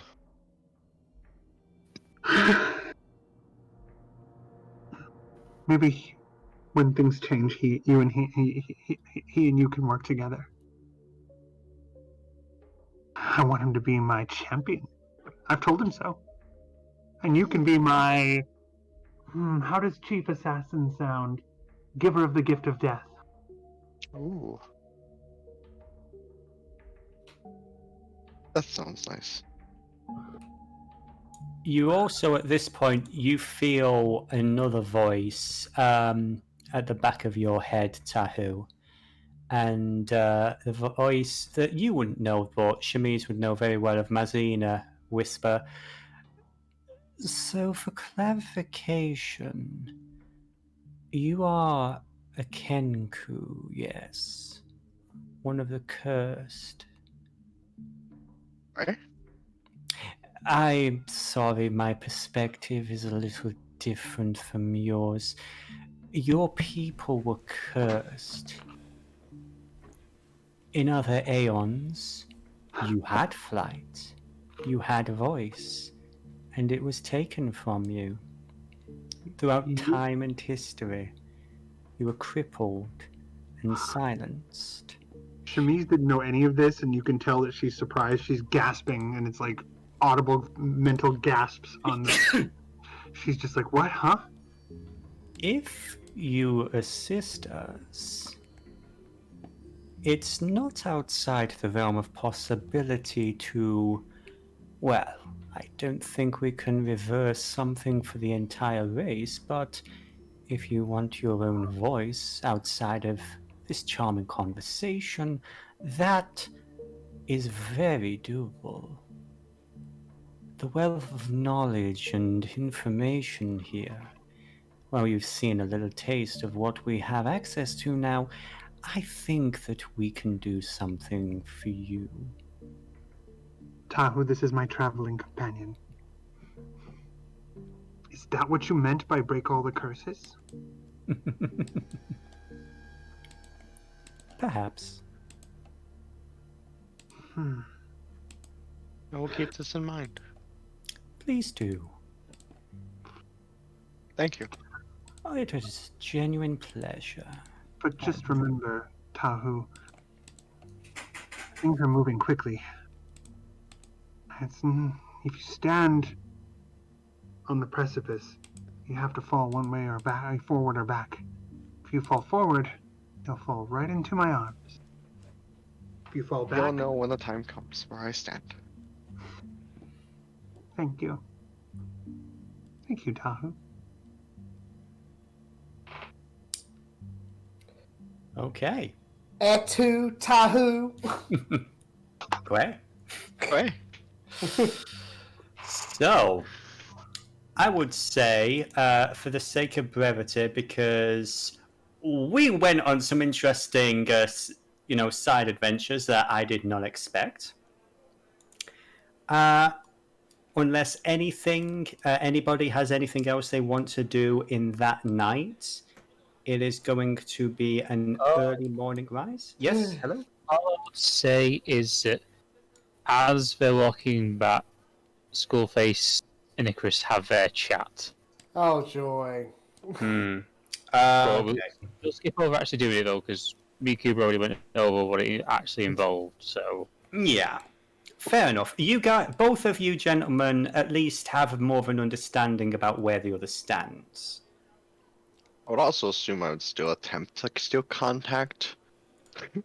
Like, Oh yeah, maybe your put the current orb on boss. the other side of the room and try again. Yes, I would say that after a moment or two, you are actually able to get that taken care of. And then I do my normal thing. Not a problem. Okay Yeah. then. Skullface is skull. You first, Seth.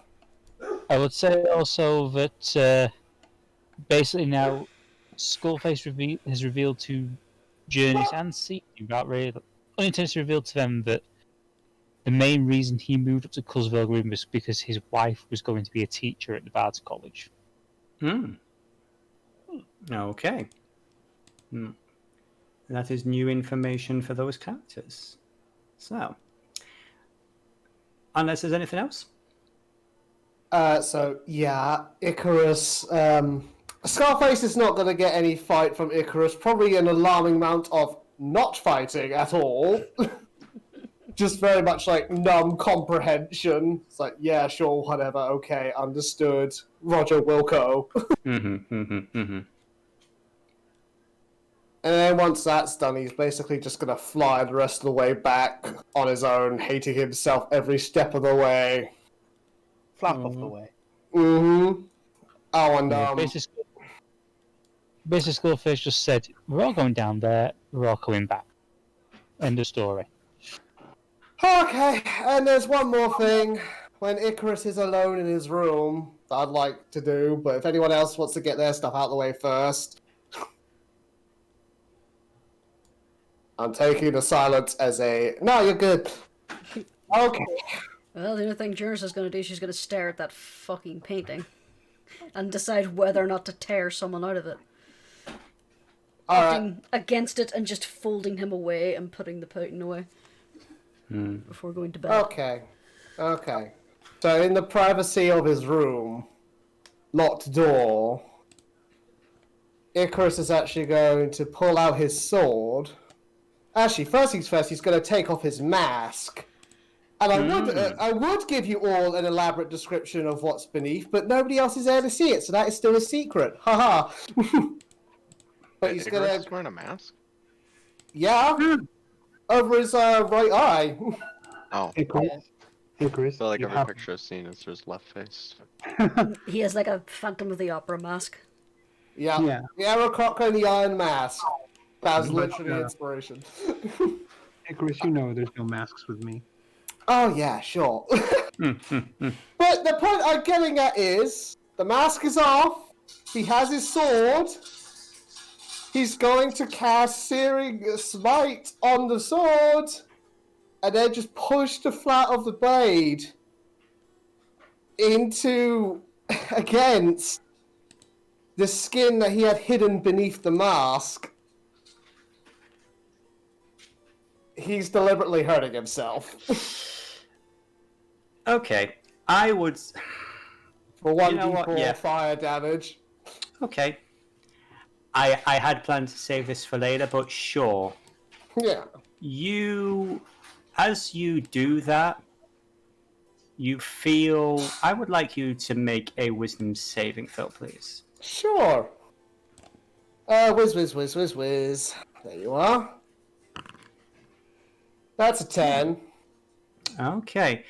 I would say, yeah, you do that. You do take the damage, but you suddenly feel the sword jerk away. As if something is pulling it away from you. I don't know what you're being so resistant about. I must pay penance for my crime. You feel something at the back of your mind. A presence. And for the longest time, there's almost like there's no words. It's then almost like a whisper. You hear the words, "There was no crime, no punishment needed. You are better than this, and you are needed to be at full strength, champion." Forgive my skepticism, but who are you? Last time I followed a vision, I was led astray. So, you're doing this in the middle of the night. Do you have any kind of lighting? Yeah. If there's like a candle or something, like that would be lit. Yeah, Candle very goes low out. lighting. Okay. Yeah. You feel this coldness behind you.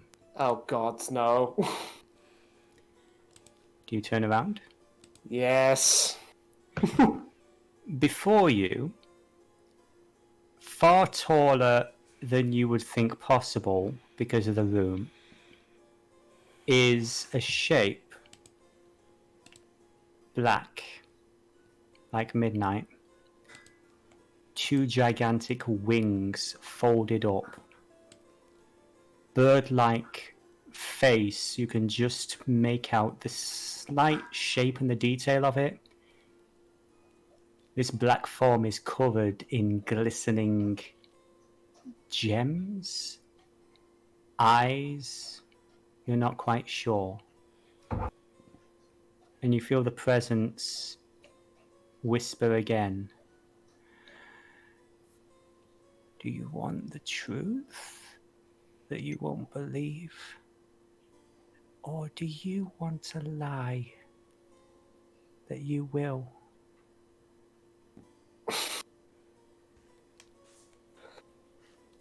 Let's try the truth first, and then we'll see if I'll find a lie more palatable. My name is not for you, but I am on your side. I gifted you the blade so you would use it against the enemies of my children. The ones that I protect.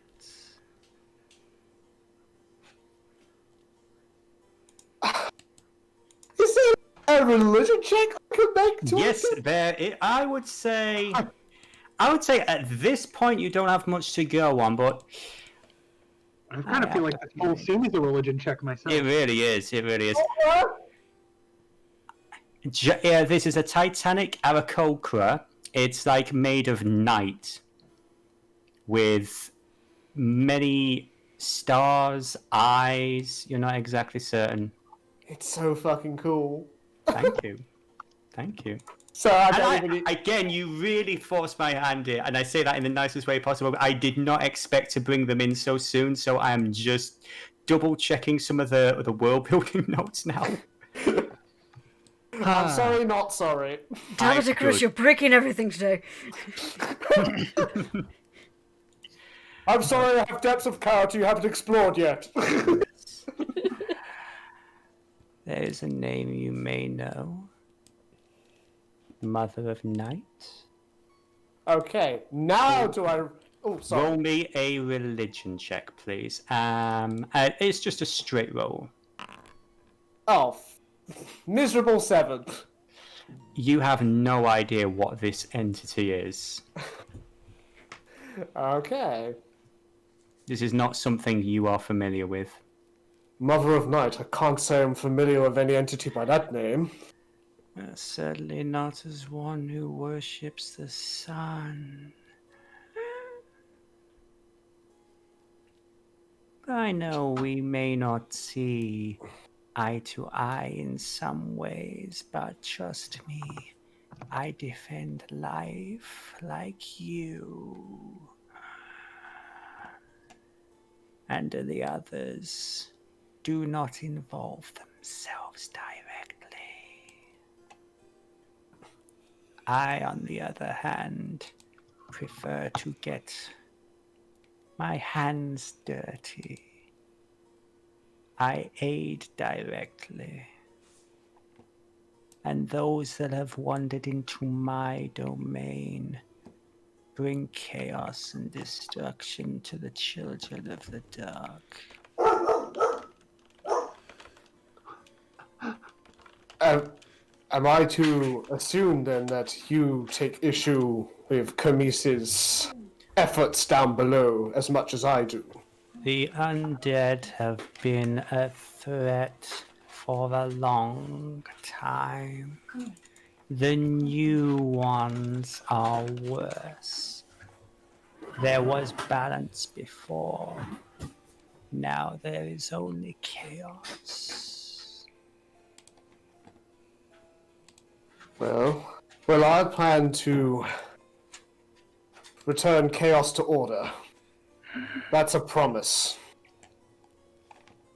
Then you have my support. But this, a black talon slowly leans forward. The limb is far longer than it should be, even on this physical form, and it points just a few inches from your face. Any deity that demands punishment for a mistake is no deity worth following. You claim you follow a sepsis? I do, yes. My whole life long, well, give or take a few months. Take it from someone with a different perspective. The asepsis would not deem this proper. Yes, well, me and those higher up in my faith back in Yabal butted heads a fair few times, but they made acquisitions for their phoenix, for the people. But you're quite right, they would not find this proper. There was no failure on your part. Well, if you say so, but I have very little experience as a friend. And I let her friend down.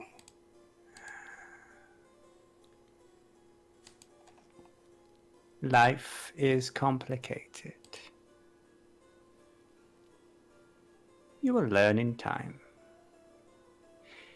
In the meantime, as the shape moves closer to you, you start to notice more detail. What was a simple shape, you see segments, limbs, mandibles. There's a certain insectile feeling as the two long spindly limbs gently hold on to you on either shoulder.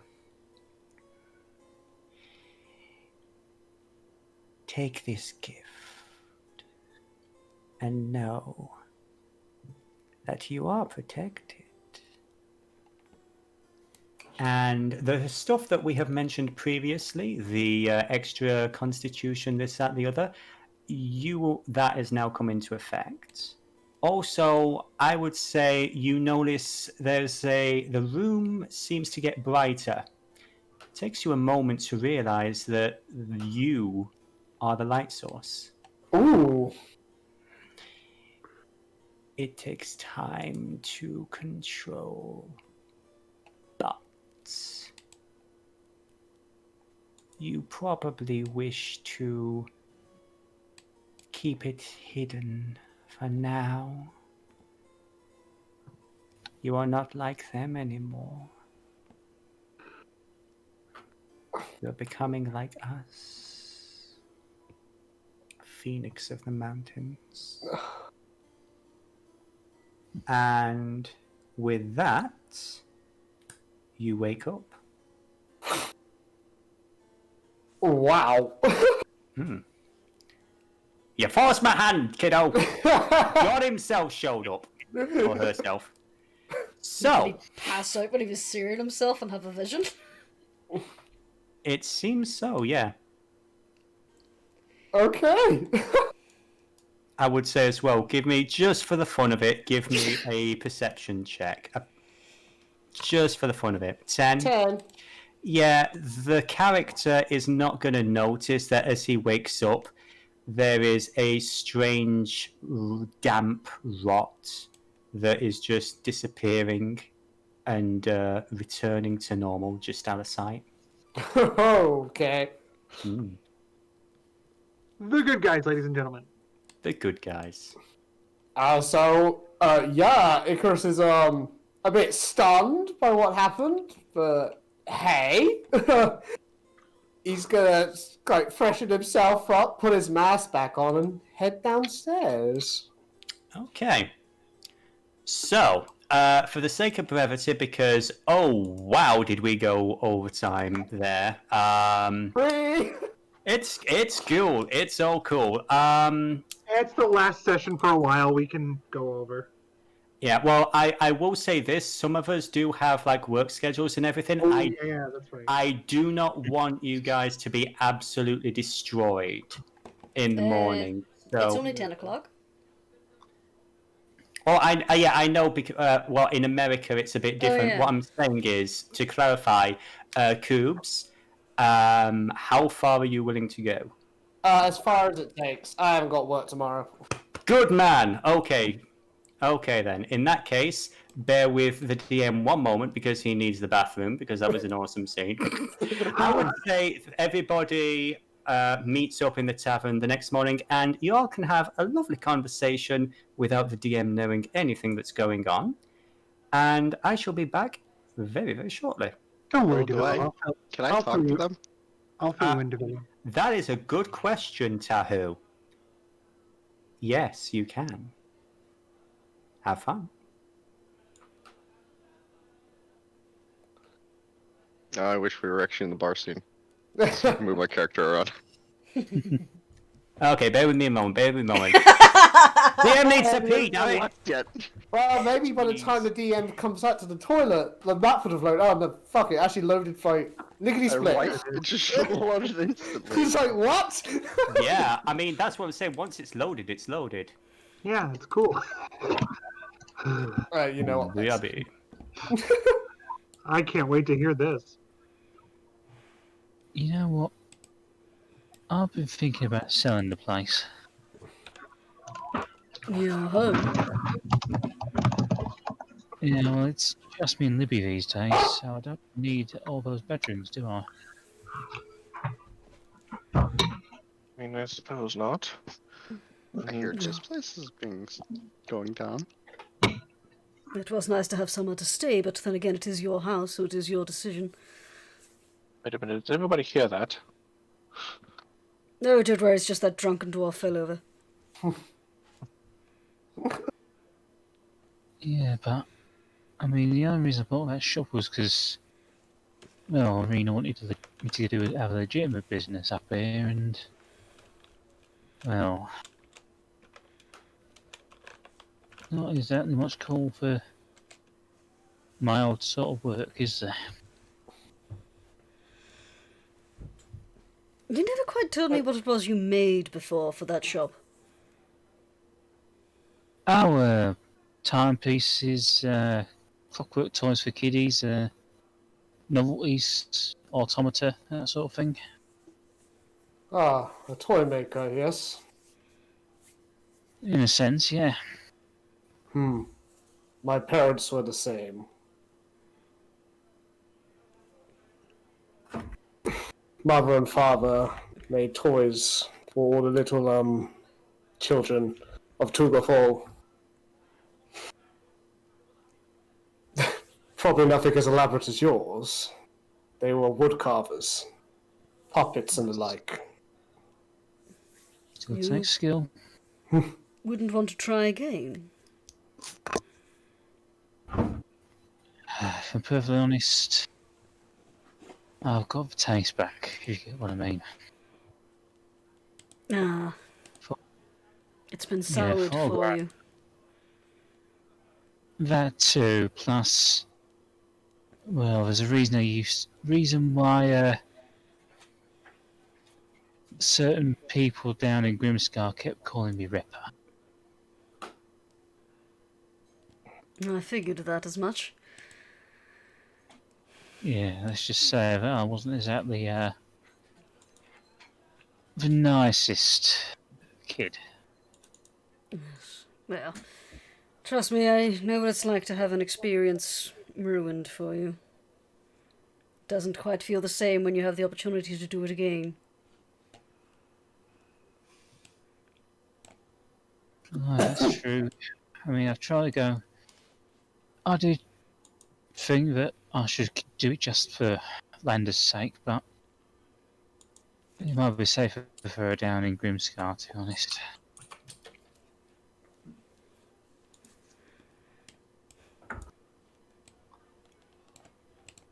You think of selling your home up here and buying one down there?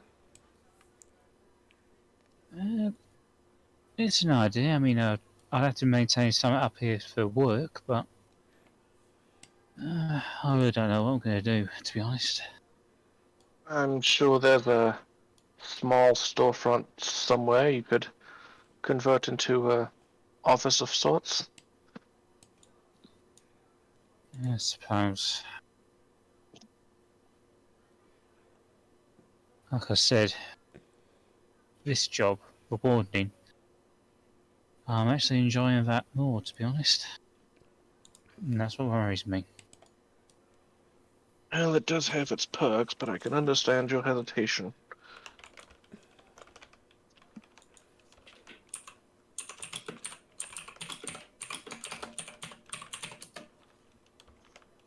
Are you okay there, Sir Icrius? That's why I was coming out to talk to Icky. Oh, cool. Wait, what? Oh, yes, Master Tahu, can I help you? What are you doing?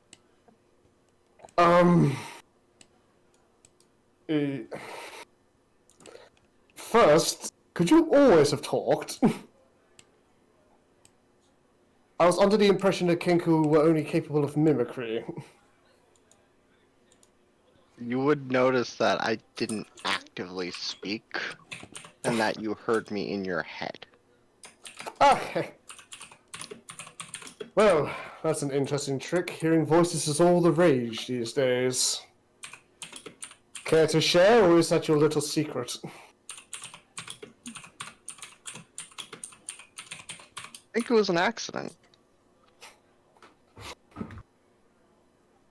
An accident, That corpse I was playing with last night? Yes.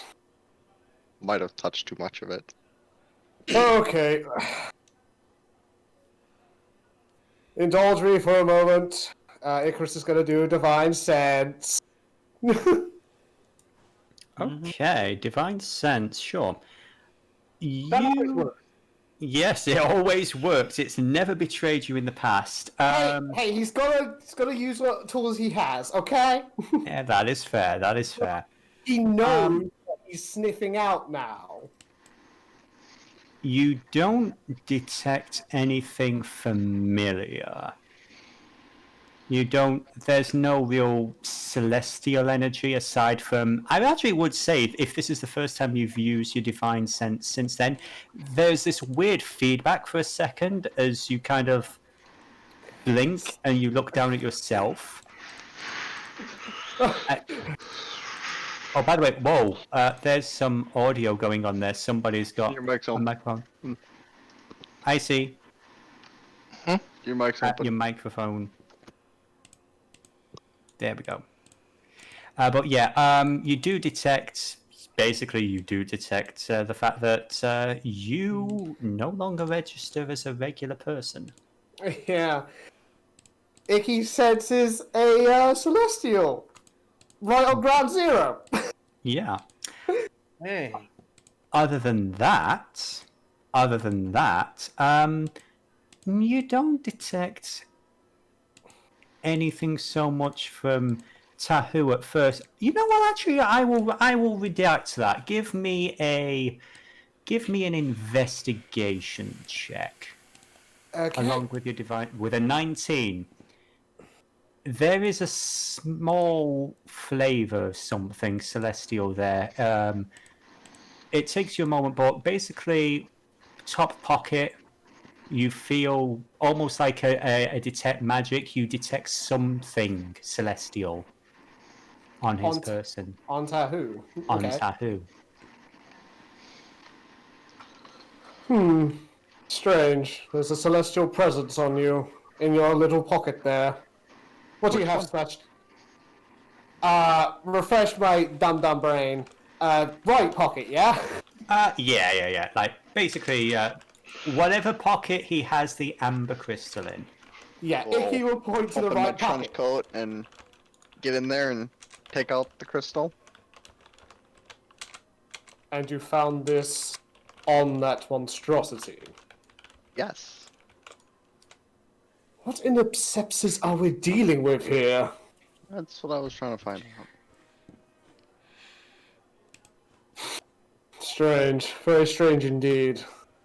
I figured we weren't going to get answers if we don't investigate the creature that was under control of her.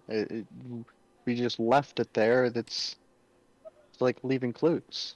There was a risk involved in what you did, but I'm glad you used your steady hand. I felt like I have taken a risk, but maybe it'll be more useful.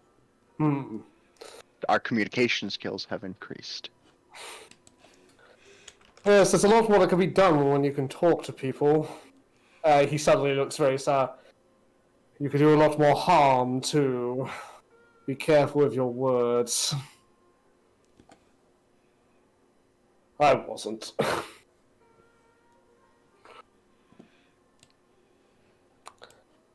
I'll repocket the crystal. Maybe folks at the outreach will be able to identify that for you. As something specific, but I am not too sure I can. I'm a paladin. We're holy fighters, not holy scribes. I am just a basic scholar and warrior.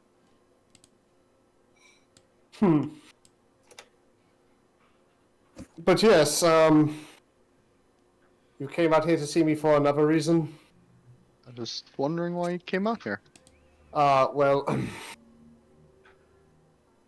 it's a bit awkward to be around Miss Springsinger right now for reasons that I probably shouldn't share. You don't have to go further. Thank you, Master Tahu. I appreciate it. I'll give you your time and let the others know. Just need a moment. Thank you. It's much appreciated, my friend.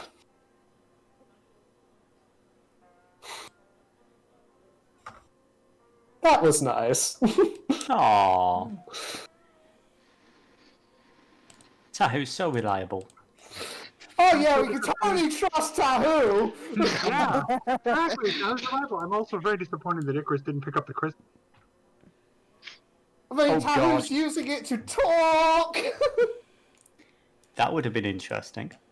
So, I would say as well, if y'all can just ignore the in-game time at the moment, it is supposed to be about 8 o'clock, but I can only go forwards in time. I can't go back. So, it is very early in the morning. None of these people exist yet, and you have a meeting. So, you guys, I assume, make your way to the plenum. Yep. Okay.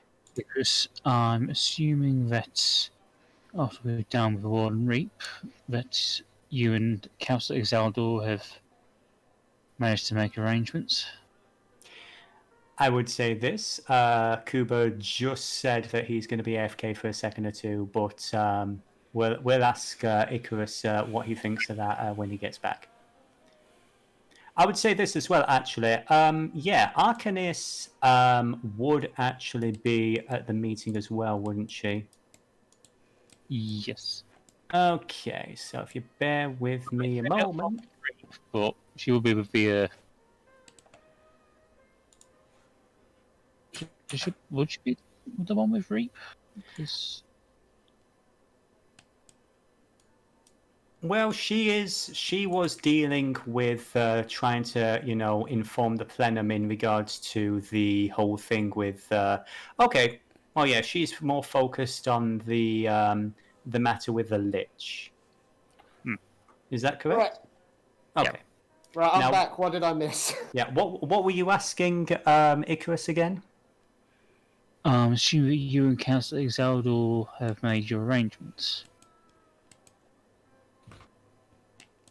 Wait, Councillor. Sorry, I'm a little perplexed. Councillor whom? Is this Arcanis? Yeah. Okay. That's the same. Okay. Just I'll try and commit that to memory. Oh yes, we did. It was a rather straightforward process. Good. She's absolutely barking mad, but she does get results. That she does, my friend. That she does. Frankly, I'm glad to have her at my back.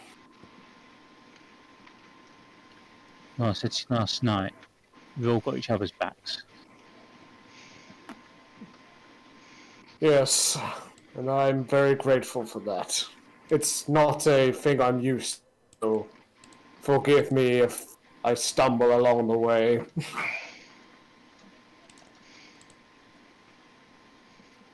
Like I said, we're all going down there, we're all coming back alive.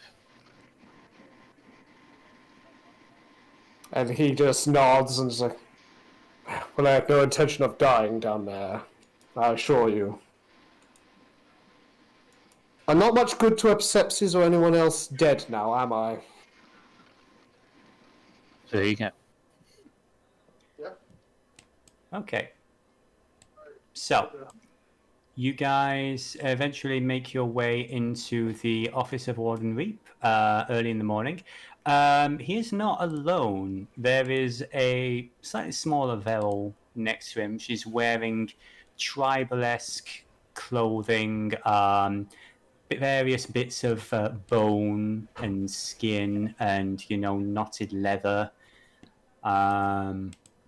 She looks to the group and then looks to Reap. These are the ones you mentioned? Yes. But please come in. Take a seat.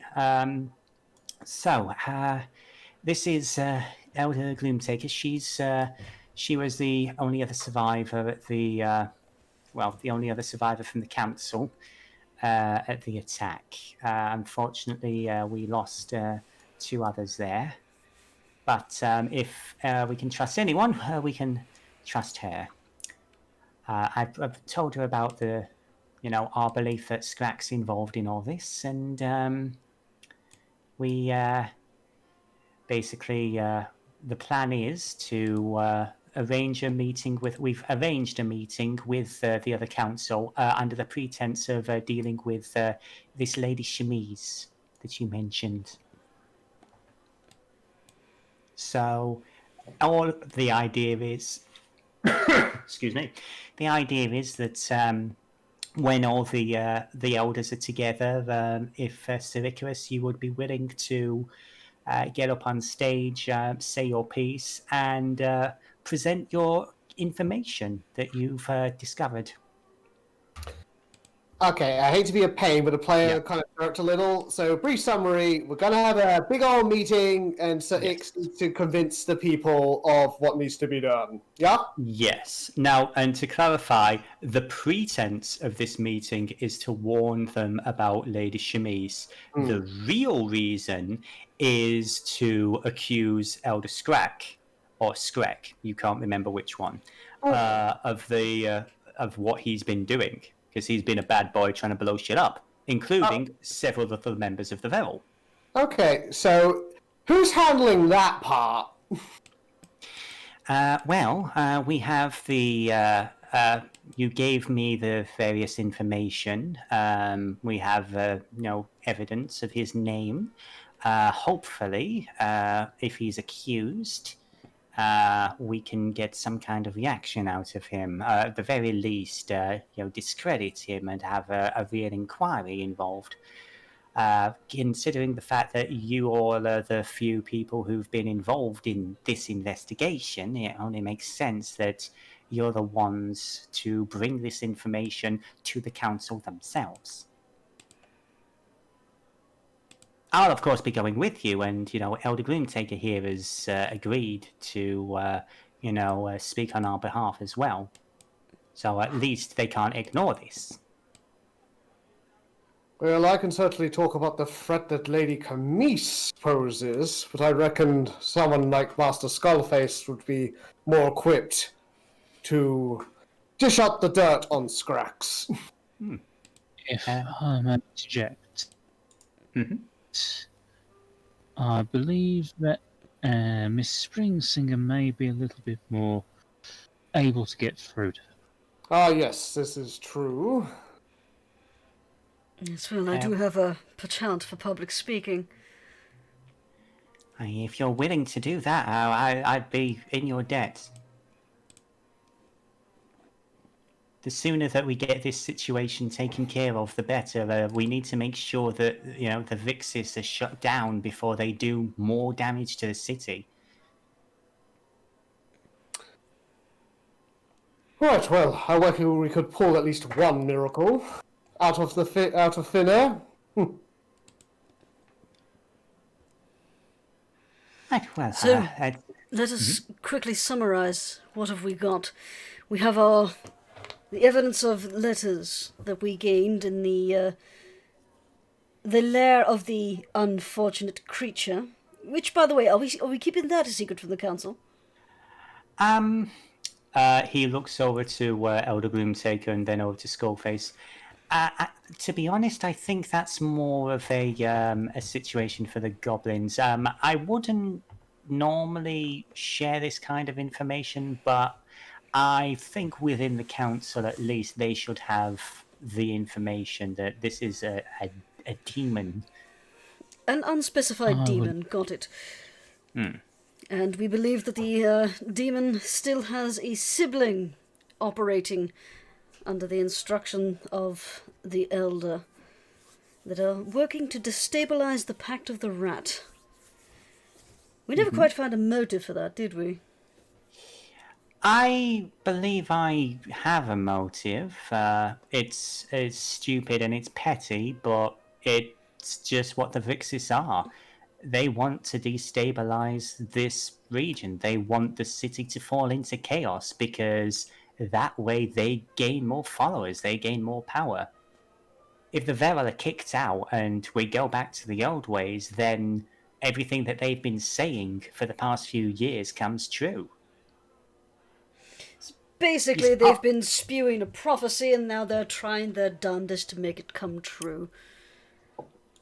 Elder Gloomtaker steps forward. Technically, that's not quite what he means. The Vixis are isolationists. They believe that the Veril are superior to all other races. That we don't need your permission to do anything. That we should just take what we want.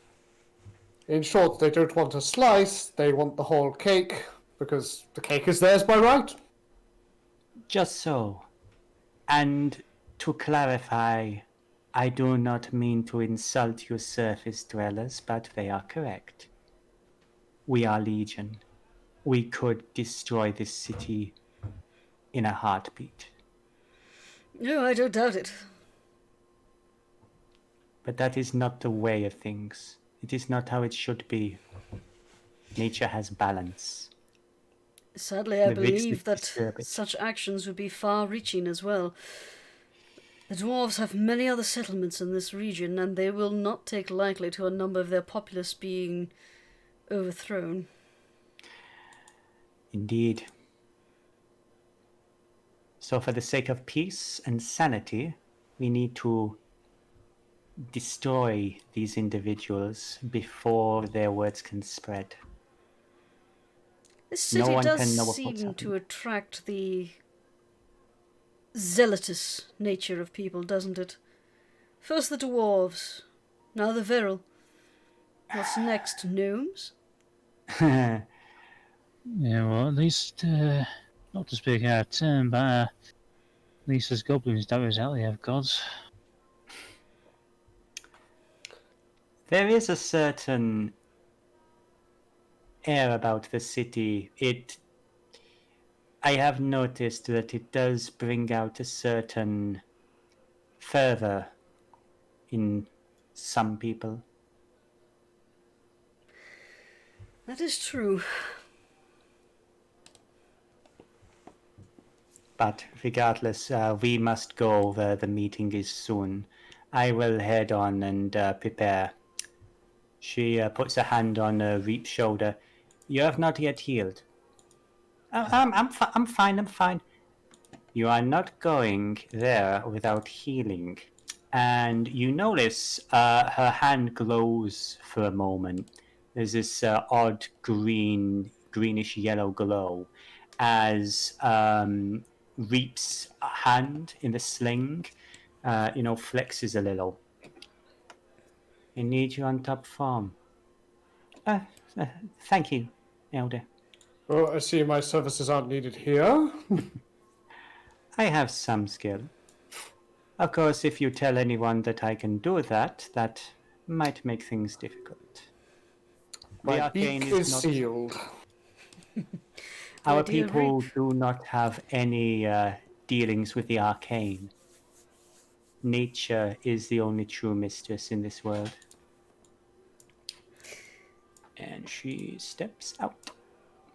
My dear Reap, if you ever consider yourself unimportant, just remember how many people clambered over themselves to heal you.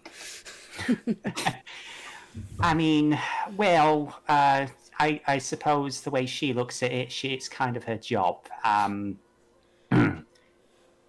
Give me a insight check, just for the fun of it. Sure. Inside, I can push the button. Jurnis. Nah, you ain't got a clue. You ain't got a clue.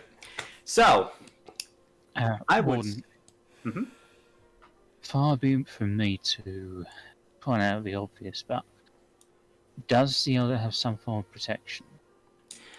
Oh, I'm sure he does. I mean, he'll have his followers. Elder Gloomstalker. Oh, no, she's... yeah, she can take care of herself. I mean, she's got some escorts with her. I mean, she's not going to walk down the... I'm not going to let my mother go down the street without protection. He sort of blinks. Can we just pretend I didn't say that? Don't worry, just like I That said, I makes was. sense. It's been a long day. I've not slept for 2 days. It's been a day, and then I some. understand, sir. I was a little concerned that she might be walking to the lion's den, so to speak. No, she can take care of herself. I mean, if I thought the entire council were corrupt, I wouldn't send her out now. She knows more than I do about, who's who. So, with that having been said, you guys are going to make your way downtown. Making your way downtown. Let's just get back over here. Boop, boop, boop. So many We all maps. just think the same joke just then. Yeah. Yep. It is what it is. So, oh yeah, you guys weren't. Yeah. So over here, heading over to the Veril Quarter. You guys heading down the main street. Eventually, with Reap leading the way. Devillo, Yes, sir. if I knew where we were going, I could get us there in half the time. Because of my background. You could. Well, here is the thing. You are heading towards the Veril Quarter. You know, this large structure here. Basically, you know, this this ramshackle wooden set of skyscrapers. Well, not far then. Okay. Yeah. So basically, it's a case of people are quote unquote allowed here, but they just don't. And you'll see why in a moment. As you come up towards it, you see this these towering skyscrapers, platforms upon platforms upon platforms, built into the side of buildings and just toppling and towering over the city. This huge barrier that protects the upper city from the wilds and the sinkhole below. And scurrying across it are hundreds and hundreds of Veril. And those are the ones that you can see. Reap leads the way, heading towards one of the larger gaps in the structure. You see a couple of Veril wearing the various, the purple sashes of the city. They recognize Reap. They look at the rest of you with a little bit of suspicion, but they nod. They let you pass. I'd probably say that Scorpius is making sure his badge is on display, just in case. Okay, yeah. So all of you who are wardens, you have your little purple badge. They are inspecting you. They're keeping a very close eye on you. And as you head further into what can only be described as the nest, you notice that you have gained a small following as you are being followed by a couple of, a respectful distance, but a few Veril are keeping an eye on you. Reap says, please stay close. We don't want you to wander off or anything. It can get a bit difficult, to find your way back.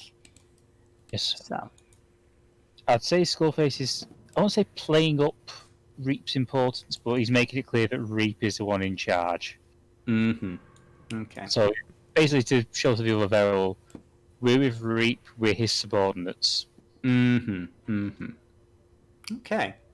Jurnis will play along with that. Right. So eventually, you are led to a small area. I would say this as well. The general atmosphere of this place it's a little bit ramshackle. It's basically, imagine a clean version of Blighttown. The fact they got it clean is impressive. Yes. The area It's really hard to imagine. Yes.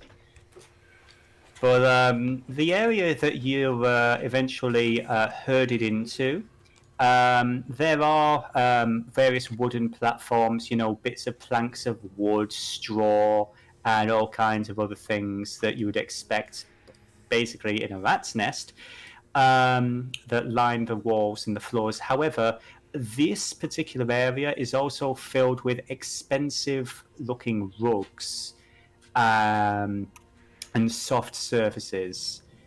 You're told this is the waiting room. And eventually you will be allowed in to see the council. I gotta say, as an out of character player moment, can I live in this room? This is like legit, like what I wanted. My this was basically you're inside my my campus housing when I was little. When I was a college. It is surprisingly cozy. I will say that. Well, I must say, this is not quite the venue I'm used to speaking at, but the carpets and rugs are a nice touch. Very comforting. I'll start commenting on the rugs as well. Yes, in comparison to the acid pit, it is a great upstep. Is no one surprised by Tahu? I mean, Icrius knows, so... Yeah, Icrius knows, but nobody else has mentioned Nobody else? I was gonna say, Oh, isn't you said that to everybody and not just in Icarus's head? Oh. I was Aang? gonna say, Well, yeah, I said it to everybody. But Aang said it before, but nobody had commented on it, and I didn't say anything else after that. But this time, I'd comment more. I wasn't sure if it could be like area of effect. I was thought it had to be one-on-one. No, I can choose individuals, so if I just say I'm talking in general, then I'll just assume everybody. Fair enough. But how long So have you been able to Tahu do- says something. That's new. Yeah. Indeed. Yes, as of yesterday. So you can talk. Well, just say it was an accident. How do you accidentally begin talking? Well, if You you, know what? can't tell, I'm not ever moving my lips or talking. Yeah, I was about to say, because that is definitely not an external sound. I'm moving you in my head. Master Like- Tahu found a crystal on the monstrosity that we fought yesterday. I checked it. It's actually of a celestial presence. So it shouldn't be harmful, but I did suggest heading to the outreach at some point to see if the clerics could help identify it. Now, you all want to see a trick here. I Yes, can speak to dog. Oh, that's fantastic. Tell Tiberius he's a good boy. Interesting. Normally I would tell you to throw that away, but if Icky says it's... well, not as dangerous as I would assume, I suppose if it gives you a voice. As far as I can tell, it's harmless. But like I said, I want a second opinion. I am concerned as to why one of Chemise's ilk had such a thing. That's why I want the second opinion. Did Tahu tell you where he found it? In, See, we fought. Say again? in Couldn't hear. the corpse of the creature. Yes, on the entity we fought. Do you think maybe that's what she was using to control it? I cannot deny. That is a suspicion. Again, why I want the second opinion. Good idea. Yeah, perhaps I I'll look hate to into that say- afterward. I hate to say it, as much as I don't trust those spill slingers as far as I could throw them, we may have to ask a Siren Charter if it comes to it. Do we really have to involve them? I don't like that. Yes.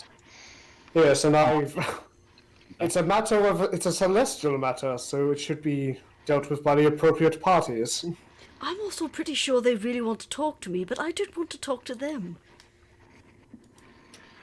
Well, if it comes down to it, I'll just say that Warden business took priority. Yes, well, I suppose. But anyway, I want to I'm take actually a moment surprised they to talk haven't to tried dog. to track me down again. Okay, what do you say to dog? Well, I know everybody else calls you Tiberius, but who are you, dog? Do you have name? Dog's ears kind of perk up and like can dog respond in a voice? If I choose to, it's a two-way communication, so you would speak telepathically back to me. Oh, okay. Okay. Nobody else would hear this. Oh, okay. His ears kind of perk up and you hear, hello? Hi! Hello, dog. Hi! I am Dog! I am Tahu. Tahu! He starts wagging his tail, like happy panting. He goes, Tahu, friend! Yes. Aww. I will pet dog. Sorry, what was the last thing you said? I will pet dog, but like, what is dog's name? He says, I like pets. I like bread. I'll just pet Tahu and tell everybody. Dog is dog. Wait, hold on one second. My master gave me this collar so that I may speak squirrel. Hi there. That's what I'm getting right here from. Hi, my name is Dog, and I love you. I have just met you, and I love you. Hold on one second. I'm just gonna point to yes. Character development for dog. Just don't put the cone of shame on dog. That would be interesting. No, I'm sorry, but Icky, you've already worn that one first. Is it bad that I was magic- expecting fully coherent sentence and sentience from Dog? Yeah, so I am an elf that has been trapped in this form for 700 years. You will free me! That's what I was expecting, and I'm so happy that I didn't get it. I've never been happier. And kudos to you, Megan. Love it. Oh man. Please don't put code on me. It looks like a martini. So dog will kind of look at Tahu, and then he'll say, I have name. What is his name? Name is Fallon. Fallon? Ooh. Fallon. I typed it in the chat. So you can see. Dog has told me name is Fallon. Fallon, you say?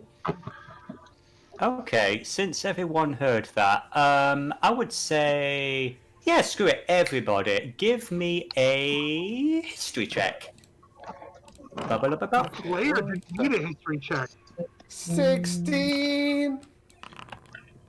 On surface. 10.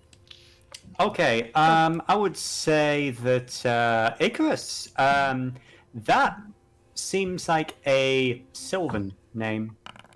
The sort of thing that you would hear oh, actually, Seethe, even better. Okay, it seems like either Sylvan or Elven. You're not too sure which. Seethe, that is the sort of name that you would expect from someone way up north. Not from this continent, actually. From maybe Feyheart or Chakram, the Elven kingdoms. It Seethe seems to knows be of an these Elven places, name. Seethe knows of these places, does she? I would say in passing, with a 20 in regards to history, you know the basic bullet point history of the different continents just in the vicinity of where you live. You've travelled, you've been to places. Fallon is a... Sorry, carry on. I'm so sorry. Yeah, I was just to clarify. It's like you wouldn't know many people from there, or know all the different customs or anything specific. But with a 20, I'd say you'd know that much. Fallon is a Sylvan name, I believe. Language of the Fey folk.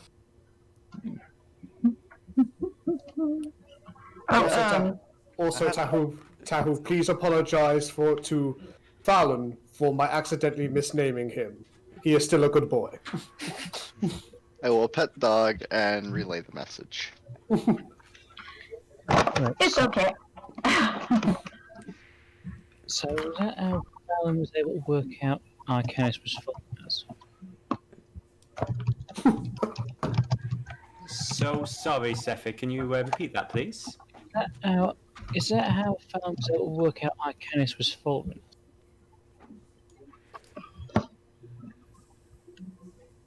I mean, dogs have good noses, Master Skullface. I get that, but I was just about to ask, actually. Can dogs smell the area? Like, what does the area smell like? Do I need to roll something? Give me a perception or investigation with advantage. Yeah, let's call it investigation, actually, with advantage. Okay. Well, yes. Maybe not in this particular area, but it's if anyone's ever owned rodents of a certain kind,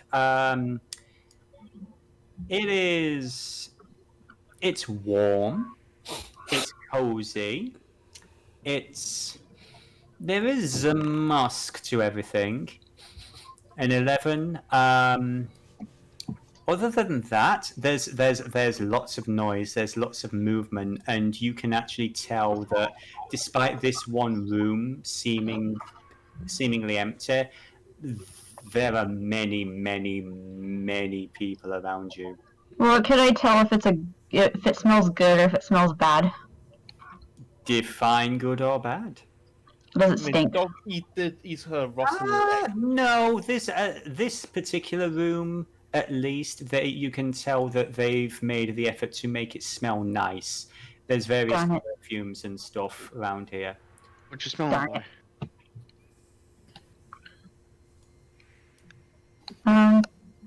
Smell bad. Smell bad? Smell like rat. Oh, pet. Good boy. Correct. Rats smell like sweet popcorn. I object. I wanted to make my joke and Dennis ruined it, so I just made it anyway. That's fine. That's absolutely fine. I feel like we're watching the birth of a very good friendship over here. So, sorry, the council will see you now. Are you ready? Wait, one more thing. Yes. Dog sniffs something and then he pees on it. And then he looks at Tahu and he goes, "Mine now." Oh dear. Not in my head. And I'm not even gonna relay that to the rest of the group. No. My apologies. Just let me deal with that for you. Just cast prestidigitation to clean it up. Thank you. Okay, that's all. I would say this is as this Veril is walking down, you would hear them mutter, "Unsanitary creature." Okay. Oh dear. Okay, so... Sorry, Fallen. Just pat dog. That was absolutely glorious. Okay, so as that is happening, let me just remove this character and remove this character. Can I make a recommendation? Yes, Can we actually rename Dog Token to Fallon now? You absolutely can. Bear with me one moment. I will get that taken care of. So we know officially who Dog is. Yes, or you have do. a name for Dog. I don't know, like, Dog just said that he likes the name Tiberius. Well, now we can actually speak to Dog. What does Dog want? Yeah.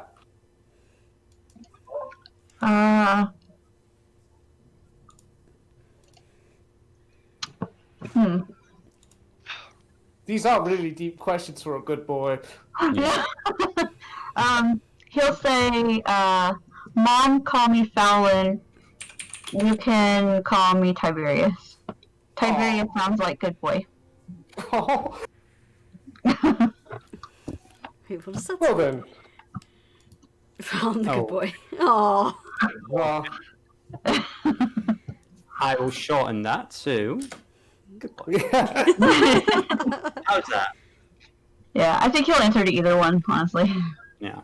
Alright, Tiberius. Although we know. It may look like common, but that is actually how you spell Tiberius in Celestial. I'll take your word for it, Icrius. In the meantime, Tiberius, sweetheart, I know you're such a good boy, but we have to make a good first impression. So please, no more marking things until we get out of here, okay? Okay, I'll be good. Yes, on the note of good first impressions, any recommendations, Master Reap? Anytime Tiberius talks, I'll relay whatever. I'll pretty much keep communication open with Dog. Almost all the time. Okay. Although I don't know if that'll have a long-lasting effect on Dog. I will say Reap just looks a little bit basically sort of like nervous polite to Icrius and say, basically try to not offend them too much. The Underdark Veril are kind of different from people like me. I mean, I was born on the surface, but the underground lot, as you can see, they're a little. They do things more old school. I'm guessing you can't tell me everything that will offend them. Probably not to comment too much on their eating habits. Oh, wouldn't dream of it. Be polite, don't make any assumptions, and try not to imply you know better than them. You're in their home, they're right. He's basically already taken his hat off. Also sent you a quick message in the. I saw it. I saw it, Chemise. That is a question, isn't it? So, Reap's going to head his way down here. As the path winds down, I would say that every now and then you went through different chambers with many Veril. You'd hear like Reap chatting to some of the guards on duty here as they step to the side. And you find yourselves in a large open chamber. The area in front of you, you do notice that there are various. This seems like this was once something completely a different building. There are parts of what appear to be a sort of pearlescent, translucent stone. And as you glance over the corner, you do seem to see what look to be like ancient-looking structures. In the middle of this larger chamber, though, is a depression, a general sinkhole, and it's indicated for you to step forward here. And above you, just looking over the edge of this sinkhole, which is about, as you can see, 5 to 10 feet high, are various other Veril, each of them wearing basically rat skulls and furs, bless you, bone type clothing and jewelry. And there's a little bit of back and forth in Veril, or Undercommon. I'm assuming that none of you actually speak Undercommon. I think Graz does. Bear with me. Okay. I actually do have a thing in the party overview. Let me just see. Undercommon. Proficiencies. No, as long as halfling she knows. Never mind. Yeah, okay. There's a little bit of back and forth, the various chittering and, various tones. I would say, if you don't mind, guys, I'm just going to drag you guys over there too. In the pit with you. Yes, Dennis, before we get on with this, I've got to go to the loo again super fast, so BRB. Not a problem. So, this one here, he is going to eventually switch to common. Uh, Dog has lost the click of their token and can no longer see. You're over here somewhere per pup. Okay. Yeah, you are here. If you just click on your token, I'm going to drag you over. Okay? I just saw it. Okay. And oh shit, I just went through the world. Oh well. So, good boy is right here. Have you got your You're yay! I'm rescued. Oh, love it. Okay, so Reap is going to step forward.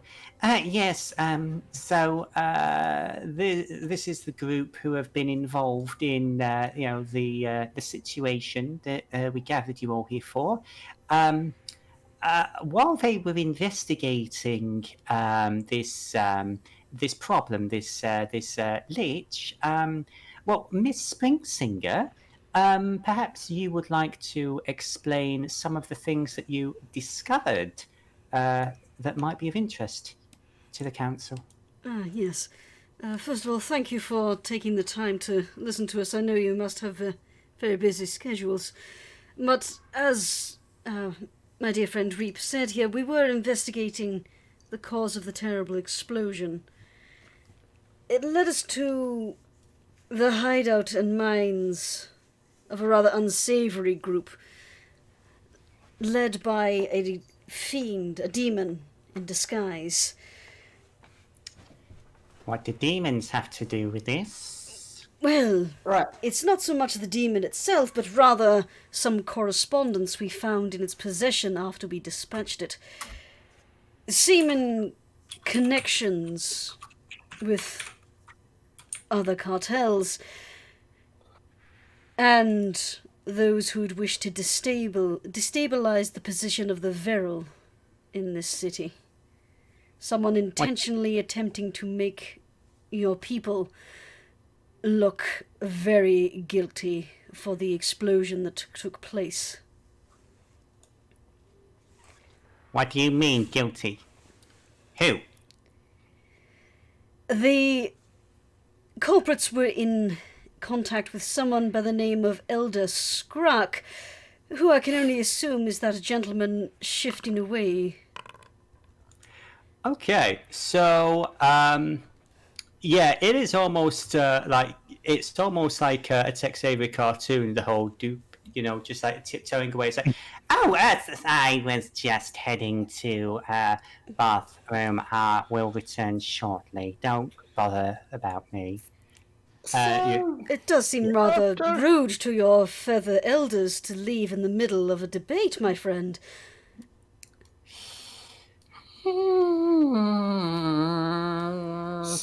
So, Dennis, Yes. we discussed this.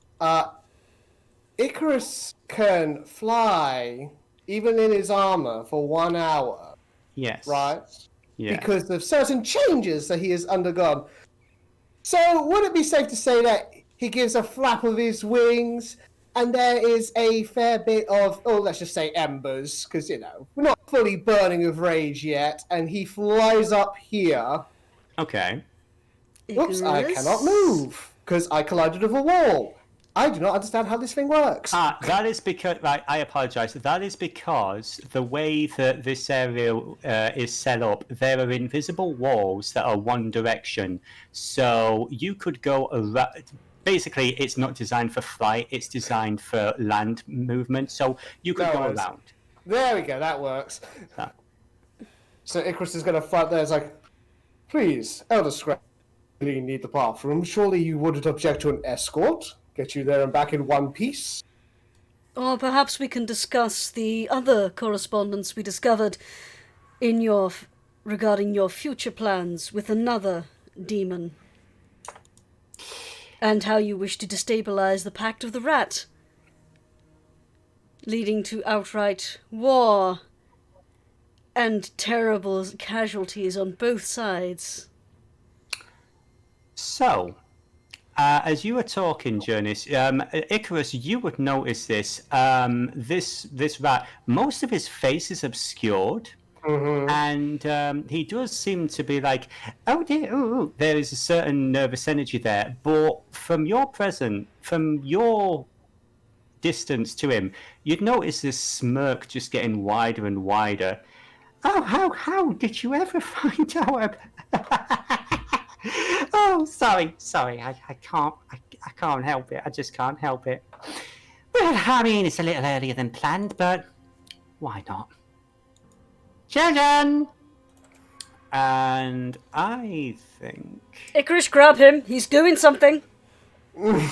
I think, my dear darlings, unfortunately, the very first thing that happens is Mr. Scrack is going to... Let me see...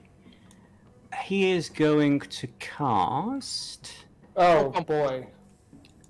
Well, This is tech. I know you did come up. He was basically holding his action. Okay, since he held an action, there's not really much I could do about it. Unfortunately, yes. So let me see. How many of these can he do? That's gonna be.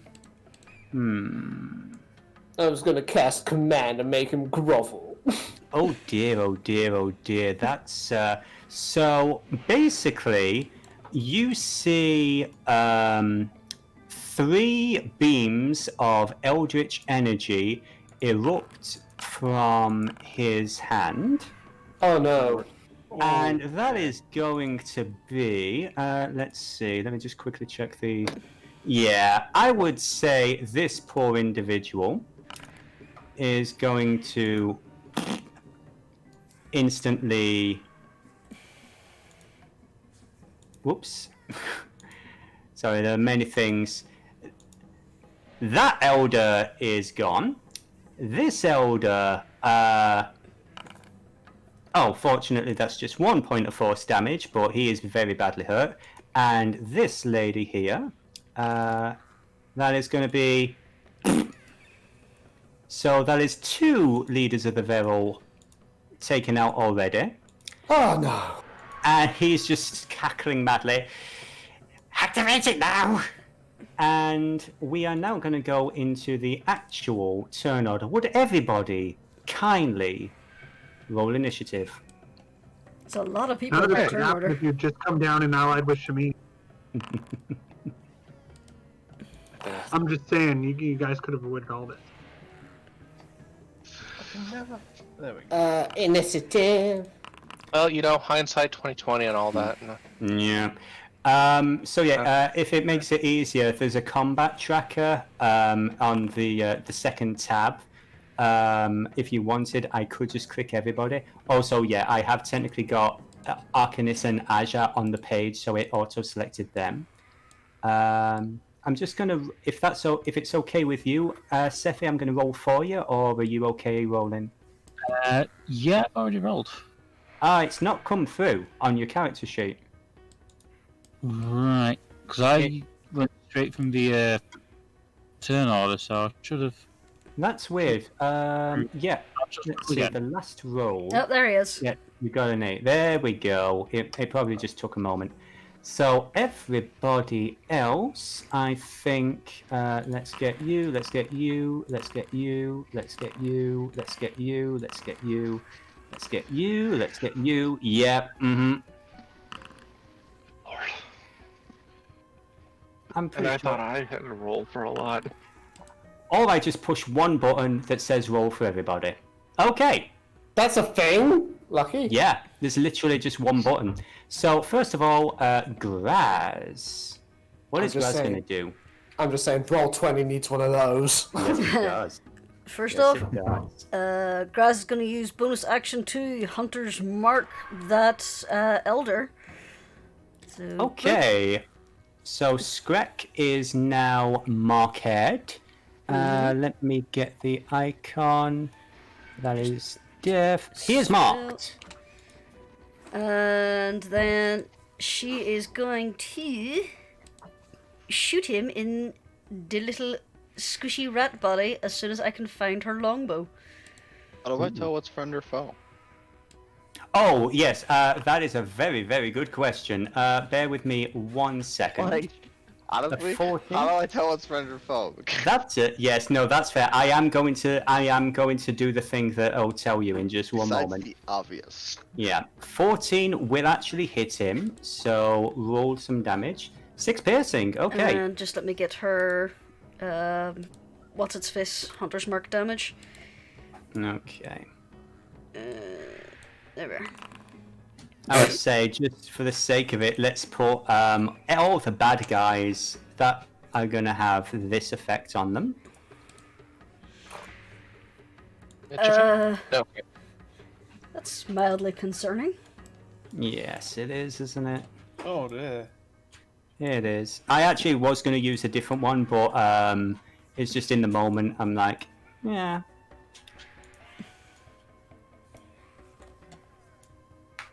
It's almost like he had something planned and you just went a little early. Okay.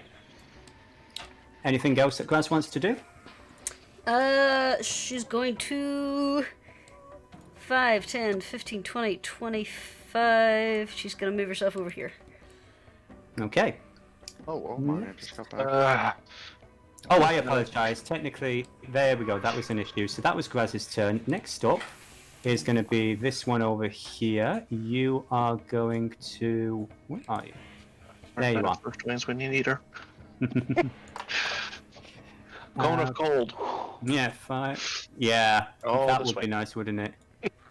So that's going to be 5, 10, 15, 20, 25, 30. And you are going to, I would say, given the fact that Graz just attacked her boss, this one is going to use its crossbow and is going to make a 12. Does that hit? Graz, I do believe not. Near. Fair enough. Next up is going to be not you, not you. Okay, this elder here is going to look really freaking panicked and is going to start running in this direction. Oh, no. There's going to be 1, 2, 3, 4, 5. 1, 2, 3, 4, 5. Okay, because they are not a fighter. Next up, Jurnis. What are you going to do? Well, first off, I just realised that the third level spell I selected was not the spell I thought it was. Oh dear. Whether or not you'll let me swap that out is up to you, but in the meantime, I am first off going to use my bonus action and use a Bardic Inspiration for Mantle of Inspiration. And I will give that to Ang, Tahoe, Seethe, and Reap. Ang, Tahoe, Seethe, get in there. Reap, get out of here. So, you can use your reaction to move up to your distance if you want, and you each get 8 temporary hit points. For the sake of argument, I'm going to list that as the icon as blessed. So if you go on your character token, where it says little status effects, and blessed is going to be the little wings. It's on the fourth row, 1, 2, 3, 4, 5, 6, 7 lines down.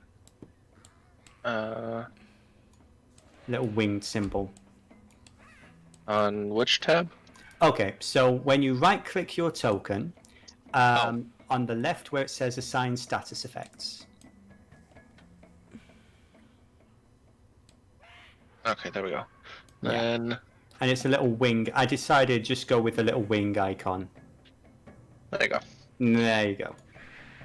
Okay. And you said we could move? Yeah, you can. And while you do that, I'm going to use my action to cast Shatter at 3rd level there. Okay, DC 15 Constitution saving throw. Okay, that is going to be... Question. Okay, he makes it. Yeah, they don't. I chose the spell Catnap, and I didn't realise that it has to be on a willing creature. It's all good, it's all good. So... So, question. Yeah. Is this area around here just like a ramp or a wall? Basically, the ramp is going to be... Let me just... So imagine all of this is a wall. And the ramp is going to be where you came in, sort of here. Okay, how high is it? It is about 5 feet over here, 10 feet over here. That's why some of the tokens have 5 feet above their heads, and, you know, they've got 10 feet there. Okay, so this wall's 5, this wall's 10. Okay. So, 10, 15, 5 feet up. Also, in regards to Megan, I do apologise. That was an oversight on my part. If you will bear with me a second, I will do my best to fix that problem for you. Okay, so I'm moving here, but I have to move my token this way. Yes. Or, if you wanted, you could make an athletics check to try and get up the surface. Can Jurnis do that to try and get up here to the elders? Yes. DC 10 athletics. I would like Seethe to do that as well. God damn it, Jurnis! Oh, what? And well, what I meant was I was going up here. I was running basically that direction. Yes. It's just the system wouldn't let me move my token that way because it says, "Oh, you're colliding with a wall." Yeah. Yeah. You would have to move them for them. Yeah. Yes. Okay, so where was so Jurnis? I'm assuming you failed. You are not going to be able to move. Megan, I have given you something on your character sheet. Are you okay with that for the time being? Let me look. Yeah, it is in your spell book.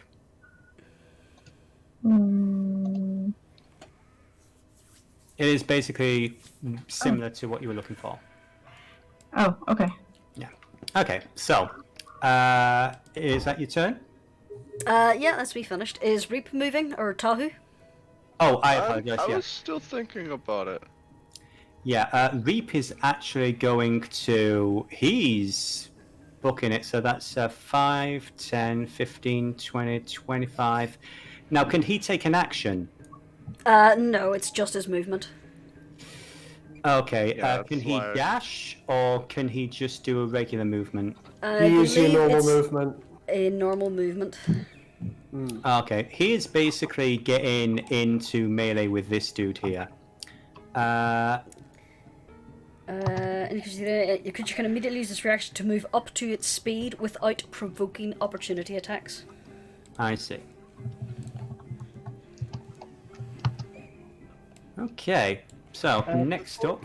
Before Jurnis ends a turn, can I use Yes. my reaction to scale this wall? Yes, give me an athletics check, please, my dear. 9? Oh, unfortunately not. Alright. So, next up is going to be this individual here. He is actually going to 5, 10, 15, 20, 25, 30. He's actually going to dash. He's going to head over here. And you're not sure what he's doing at the moment. Next up is going to be this individual. That's going to be 5, 10, 15... And I think he's going to... Yeah, okay. He's going to hurl this flask of acid. That's going to be over to these guys. And that is going to be... what's the range on this? Why did you do that? Okay. 1d20 plus 4 to hit. That is going to be... That is a 20, so yeah, that is going to be 2d6 of acid damage to this poor devil right here. That's going to be 3 points of damage to you, and I'm pretty sure that this gentleman is... dead. So basically you see this one kobold throw a vial of acid at this elder who was hit earlier, and he is just starts melting away. Oh, do they all have commoner stats or something? Yes. Ah! Next up is going to be Elder Zilk. He is actually going to charge right at this little bastard. He is going to take a swing with, let's see. Quick question: Yes. did they not take the damage from the the shatter spell? They didn't because things were happening. I apologize. Let me resolve this, and then we're going to go to the shatter spell. Thank you for the reminder. There are many moving pieces, so that will hit, and this is going to be 1 point of damage. Oh dear. Oh. He did his best. Okay, so Elder Scrack, he saved. These two bastards did not save. So, what was the damage for Shatter again? It was 15, so Scrack gets half. Okay. This one is basically dead. Squeaks and falls over. This one looks very badly injured. And Scrack, he's going to take half damage. No, half damage, please. Thank you. So they have different health limits. They do indeed. So, next up is going to be this one over here. And he is going to 5, 10, 15, 20, 25, 30. He's going to try and get over here. And Skullface. I would actually say Skullface and...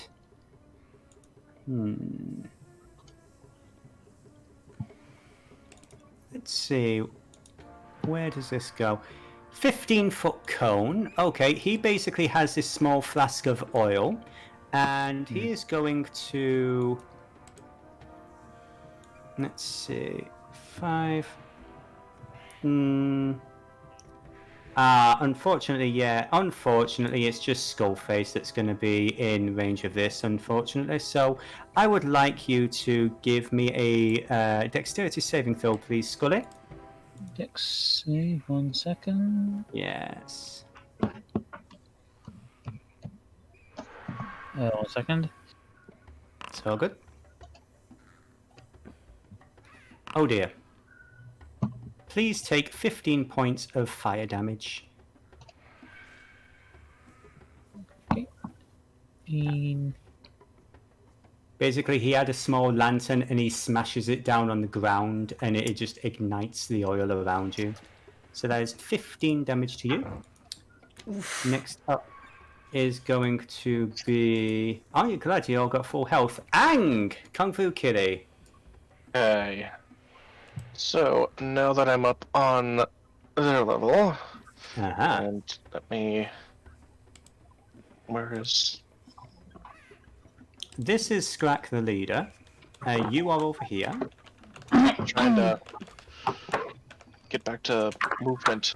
Oh, that's going to be the top left. Basic controls are in the top left.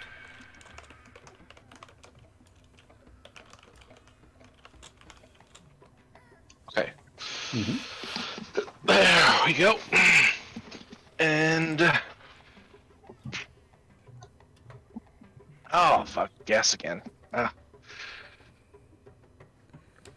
Okay. Going to...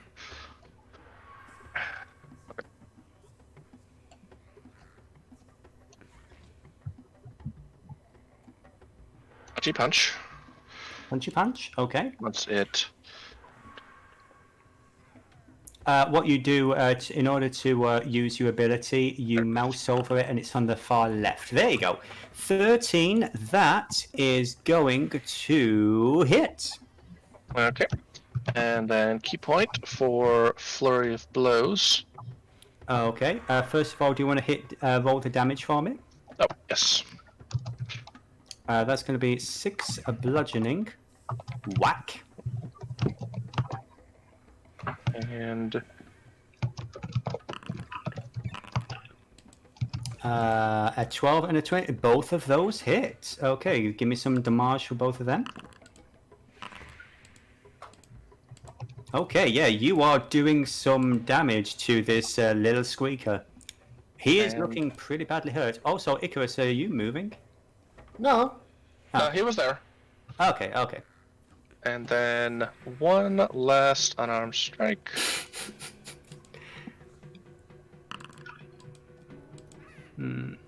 Misses.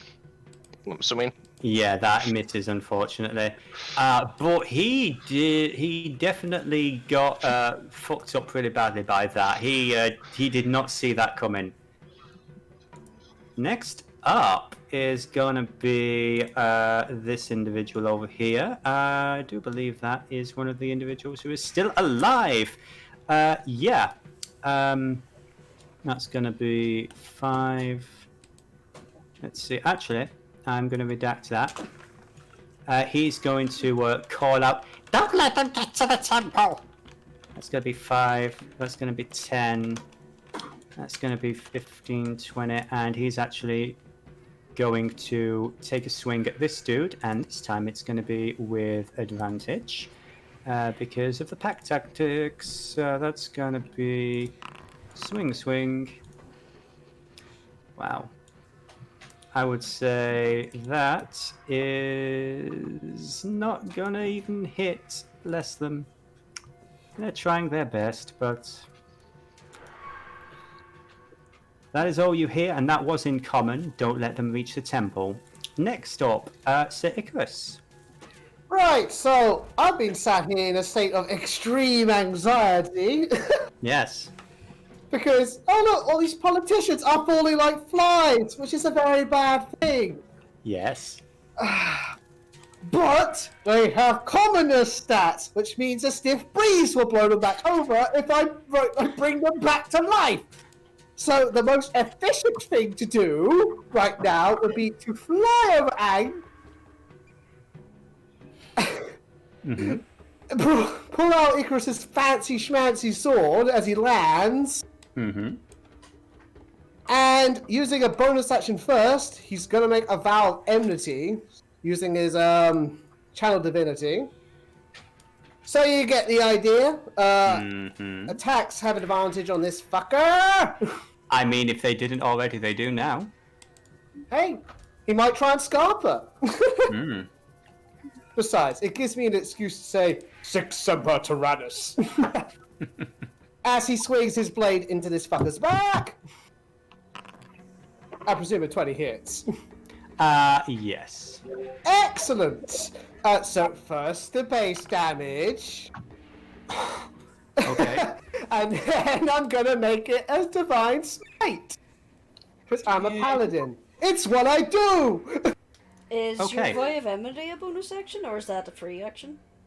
It's a bonus action. The Vow of Enmity is a bonus action. Then you Isn't Divine Smite also a bonus action? Wait, sorry, what? No, when you hit with an attack, it's non-action. If you hit, you can do a Divine Smite. Is it a bonus action then? No. Vow of Enmity is a bonus action. That's its own thing. So Icarus still has his action to attack, and because he hit, he could do a Divine Smite. Yeah, basically counts as the same as part of the action, basically. Fair enough. Right. Okay. Yeah. Sorry, I thought all smites were a bonus action. Ignore me. No. You're confusing them with the smites that are actual spells and not features. Yeah. Fair enough. No, it's its own special thing. It's Paladin key feature. Fair enough. I thought all smites were, but evidently there are niche ones. So my bad. Go ahead. Okay. The internet says it is a class action feature that requires no action and is used as a modifier of an attack. Hell yeah, that's accurate as hell. Thank you, internet. You are welcome. What do I have to roll? Blah blah blah blah. It's already been rolled. No, not the smite. Oh. This is the extra smite on top of the smite the Holy Avenger Longsword already provides. I would say... Let's see. Okay, go on. 28 per spell slot level. Okay, so let's make sure and make that 2d8. I want this fucker dead. Yeah. That was Ang's whole plan. That was a 6! Okay. He is not looking happy, and we will see what happens when it gets to his turn. What happens next? Next up is going to be some poor random commoner dude who is freaking the fuck out at what's happening, and he is just going to run away. Next up is going to be this individual here, and he is going to take a swing at Reap, because Reap is in his face. That is going to be a dagger. That is a natural 20. Oh no! And that is going to be... So, use the crit damage? Yes, I do want to use the crit damage. So, you guys see this really large, beefy-looking rat folk just dive almost on top of Reap, and it's just like plunging the dagger in. And you just sort of see Reap just sort of like shrug it off and just glare at him with absolute fury. And I would like to cast you back to the previous session where Reap was carrying this really heavy pile of papers with one broken arm. Reap is not a pushover. Next up.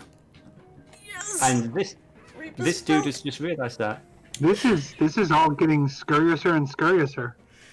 Oh! Running the hell away. Okay, this individual is going to, let's do that, 5, 10, 15, 20, 25, I'd say 30. This one's going to come over here, and they are going to take a shot at Mr. Wex Greenstride with their crossbow. Does a 10 hit you? Oh, I haven't. Well, actually, yeah, they have advantage because of pack tactics, but no. A 10 and a 10 does not hit. Next up is going to be, again, another commoner. They are just running for the hills. I will actually just delete all the commoners from here. Next up, another commoner. They are going to run away. Then is the Ratfolk Inventor. He is dead. This individual is going to try and get over here, and she's got a target rich environment. Wait, was it this one? I thought this one already moved. No, this one didn't move. She is going to take a shot at Skullface, and that is going to be a shot with the crossbow. 24, does that hit? That hits. Yes, that is going to be 6 piercing damage to Skullface. If it makes you feel any better, I think I accidentally deleted one of the actual that folk instead of the commoners. So, there you go. They realized that there was no pushover, so they pieced the fuck out. Exactly that. Okay, yeah, that was her turn, and now we are over to the Warlock. This Warlock is going to dash all the way over here, and I would say you probably couldn't make it out from where you are in the middle of combat, Sir Icrius, but this individual is going to start chanting in a very particular language. Come on. Which one's chanting? Come on. There's a Veril that's charged all the way to the back of the area up here. And he is going to start chanting something. That's fantastic. It is, isn't it? Yes. Next up, commoner. He doesn't need to do anything. Next up is going to be Reap smart. Yeah, so she is going to look in horror at all the shit that's going on, and she is going to use, let's see, she's going to use Cure Wounds on this one here. And that individual is now alive. She doesn't unfortunately have any bonus. Oh, no. She's actually going to cast Sanctuary. Any creature who targets the warded creature will attack with a space or wisdom save throw. Yeah, she is actually going to cast Sanctuary on Reap. Gotta protect Ratson. Yes. So he currently has, let's just say it is this symbol. And that's going to be her turn. She's can't really move. She's just going to try and huddle up with the rest of the elders. And next up is going to be the goodest boy. What are you going to do?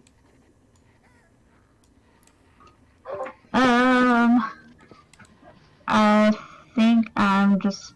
Wrong thing. I think I'm gonna move forward. Mm-hmm. And.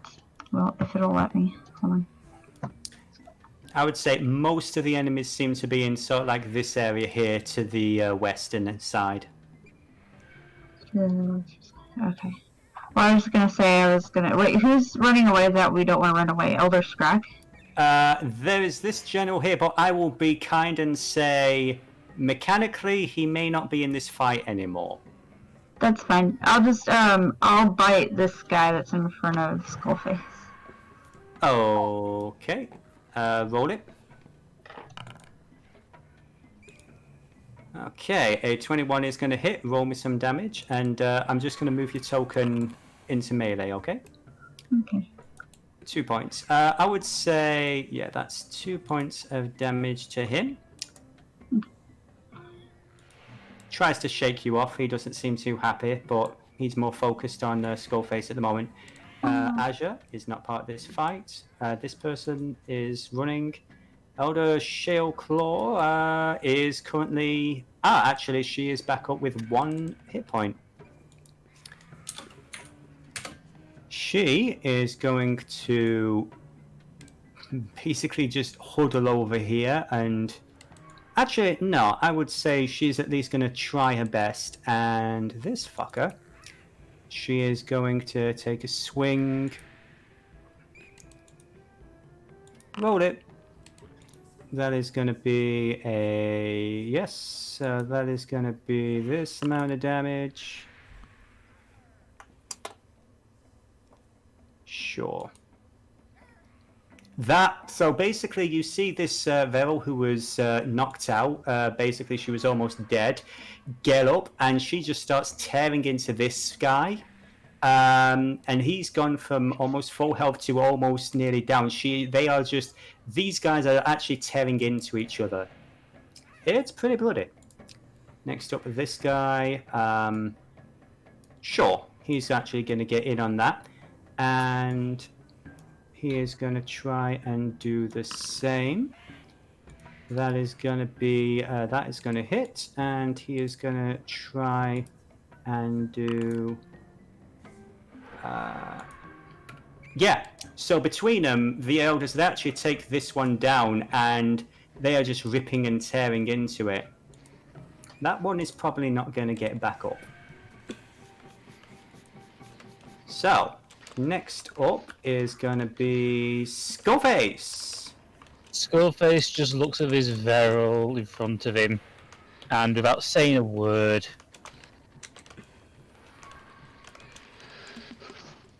give me a second. Okay.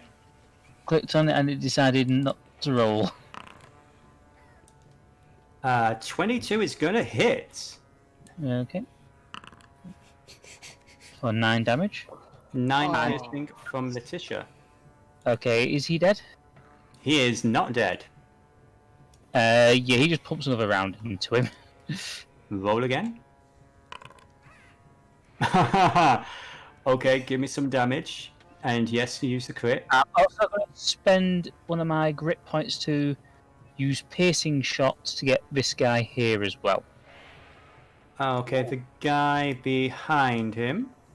Yeah, 'cause it's a straight line, so... Yes, okay, you can do that. So roll the damage, and it will be applied to both of them. Shotgun to the Wolf! There he is. First of all, I mean... This guy doesn't have a head because it is blown clean off, allowing the bullet to go through and hit this. And oh my gosh, this one who's gone from full health to basically they are staggered. They are bleeding profusely. They're still alive, but they basically have 1 fucking hit point left. And Skullface is going to move 1, 2, 3, 4, 5 feet to there. And he's just going to glare at this guy. He's just basically shot. Okay, yeah, she looks pretty badly hurt. Next up is going to be... So, Dennis... Yes. I hate to interrupt, but thanks to Jurnis, I just remembered that, yes, Icrius also gets 2 attacks at the 5th level. I forgot to take my 2nd attack. Will you be willing to indulge me, or not? I'm willing to indulge. I'm very willing to indulge. I will say this, at full disclosure, mechanically speaking, Scrack is out of the fight, but there is a very specific thing I need to do cutscene-wise. So I would say before the cutscene can be triggered, you are more than welcome to use that other attack on another individual. You could always explain it, Icrius and Devillo, just that there needed to be time for Icrius to pose with the heavy metal guitar solo. I mean, to use that other attack right now, I'd have to move. And I can't really do that out of my turn. I would say I would allow you to have you done that as part of the turn. Oh, well, thank you.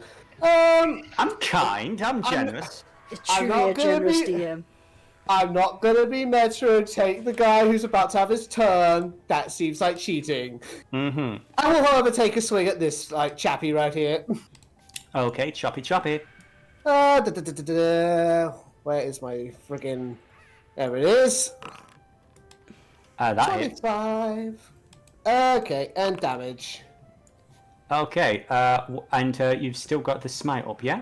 Nope, smite is a one and done thing. Basically, I'll have to do it again, and I'm saving that for later. Okay. Yeah, you chop his health in half. He himself is still standing, but he looks really badly hurt. Very nice. He hisses at you. Icrius is not impressed. Meanwhile, I would say this one yells over its shoulder, "Hurry up!" And he's going to charge over. In fact, no, I redact that. He is going to, because I forgot you can do this.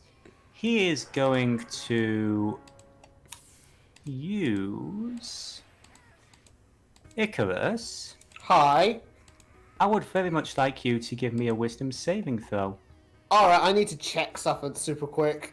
Yes. Let's see. Holy Avenger Longsword, blah blah blah. 10-foot radius. You and all creatures friendly to you in the aura have advantage on saving throws against spells and other magical effects. Okay, so roll it with advantage. Okay. Wisdom save. Saving throw. Oh, good advantage, or else.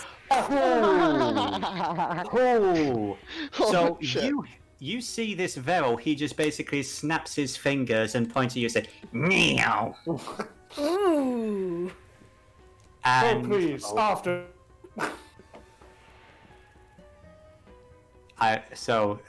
Okay.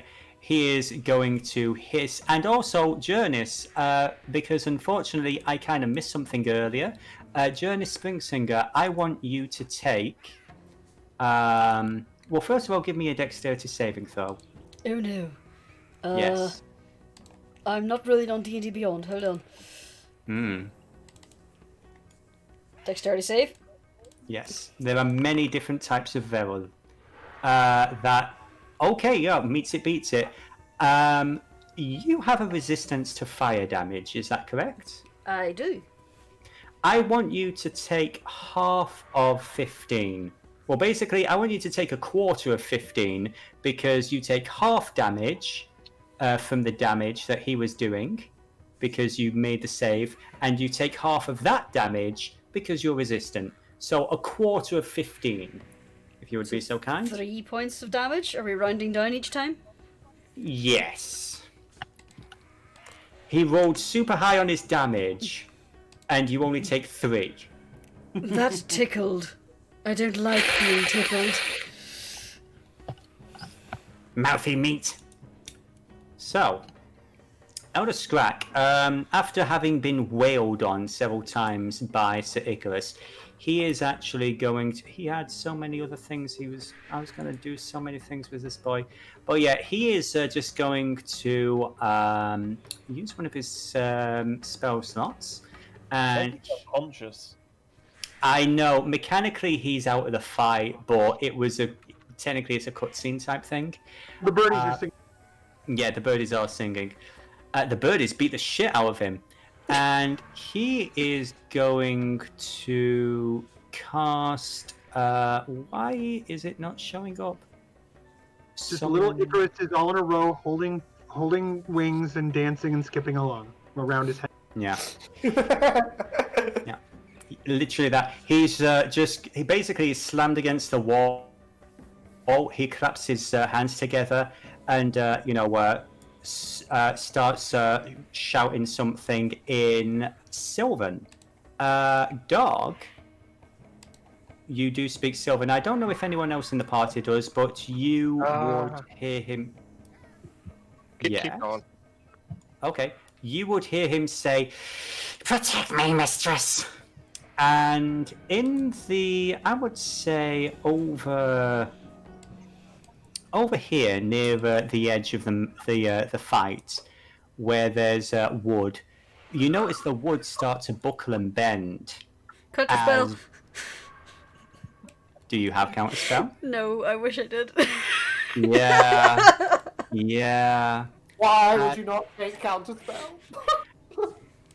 You Because see the it's wood too buckle high. and bend as two green arms emerge and pulling themselves a little confused looking is a green-skinned woman.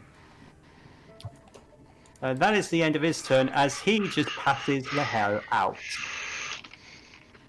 Next up is going to be this one, and after having been hurt really badly by Sir Icarus, he is going to... Yeah, he's going to actually take his lantern, and he is going to use his little lantern splash. That is going to be a DC 13 dexterity save, and there's a 15-foot cone, so let's see if he can get anyone else. Yes, actually, he can just about... Oh, no, actually, he can't get Ang, so... Yeah. I'm presuming this isn't considered a magical effect. This is not... It is literally... It is a lantern that he's got attached to his belt that he is smashing in front of him. Okay, just had to ask because it might have been a magic lantern. No. It's also a version of Zelda. No such thing. That's madness. Oh, yeah. You save, so you only take half of the 14 points of fire damage. Holy moly. 14. Yikes. So yeah, you're going to take...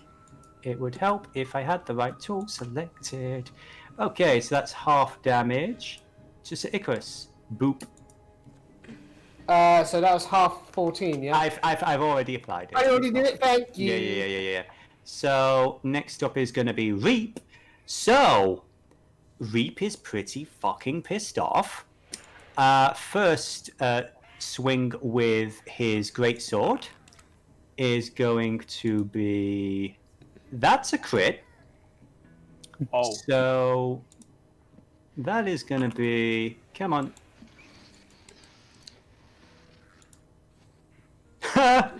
Okay. So this guy doesn't have a head. He basically literally just goes through this guy and is just charging into this one here. He doesn't... Oh, wait. Oh, he does have multi-attack. So, swing again with the greatsword.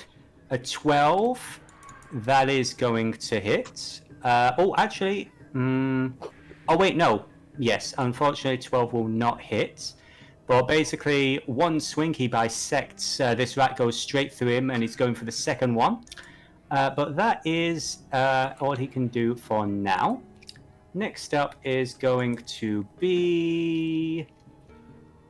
Who is next? Looks like it's me. Hey, Seethe. Alrighty. I'm gonna use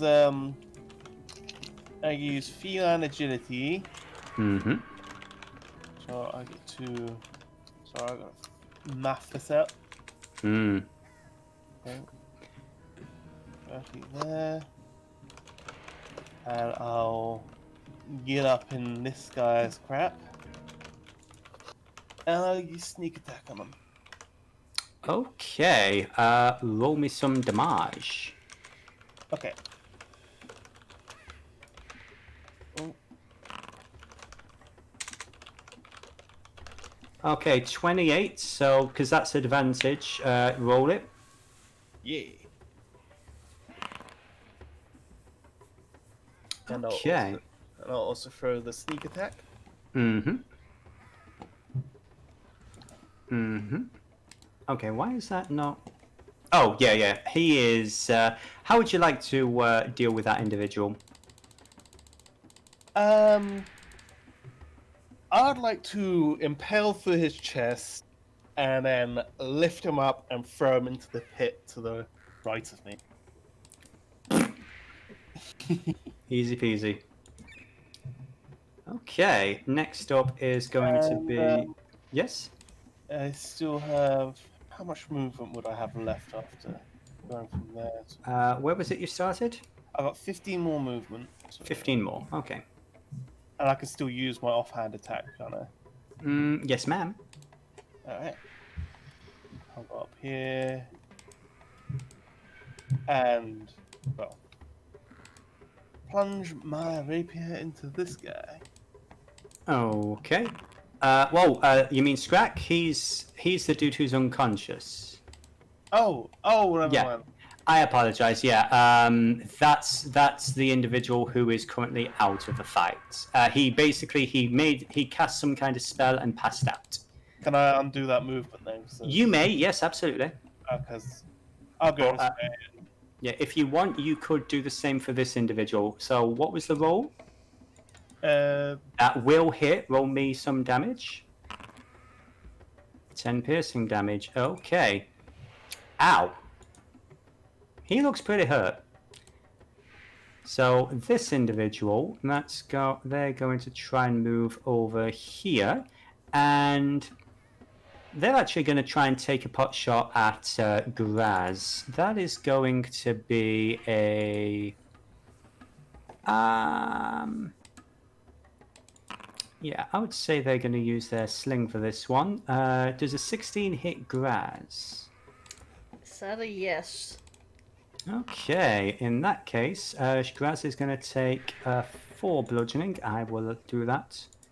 Boop. Poor Graz. She basically gets hit with a rock at the back of the head. All these guys have these really weird, insane abilities, and all he does is throw a rock. I got a rock. Yeah. A rock at him. It was a big rock. Okay, so... You're dead!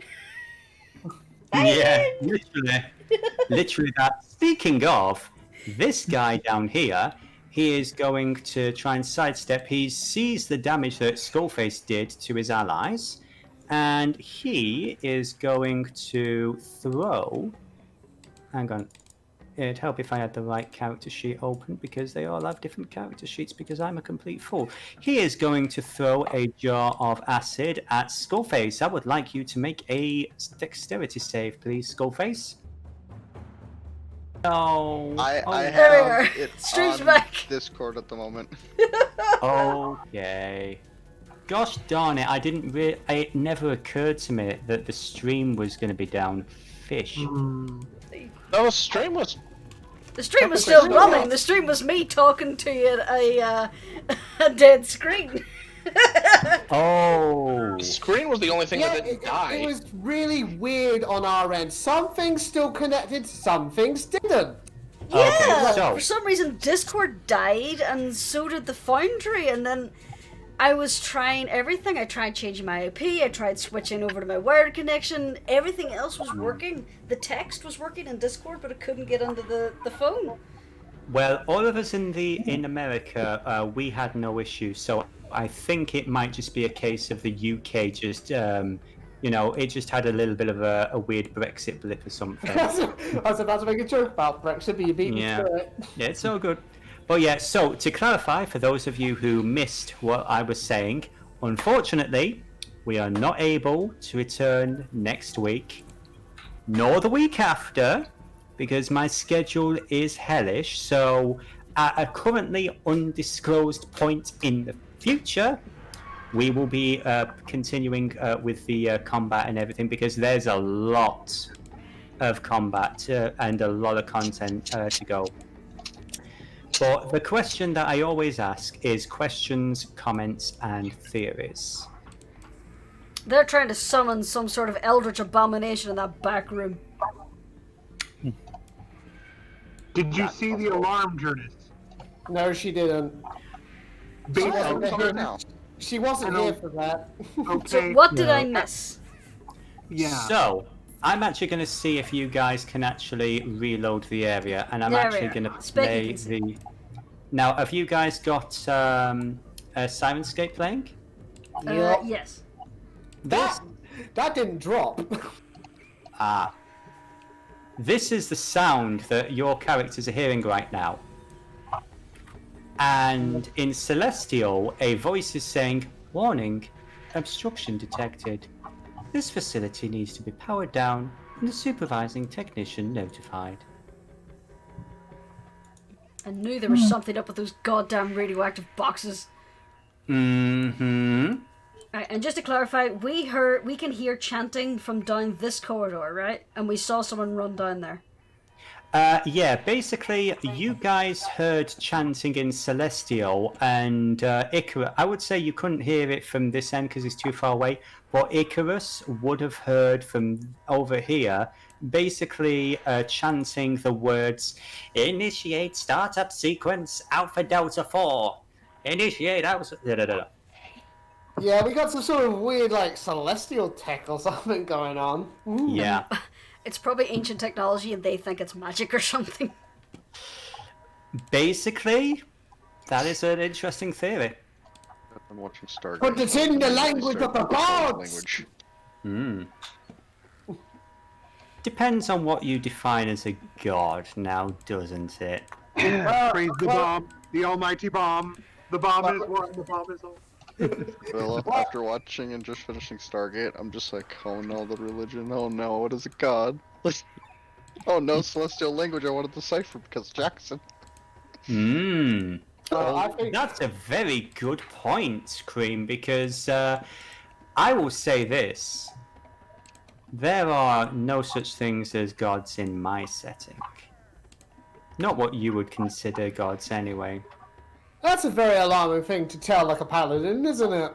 Well, it depends. It depends, really. It's depends what you believe in.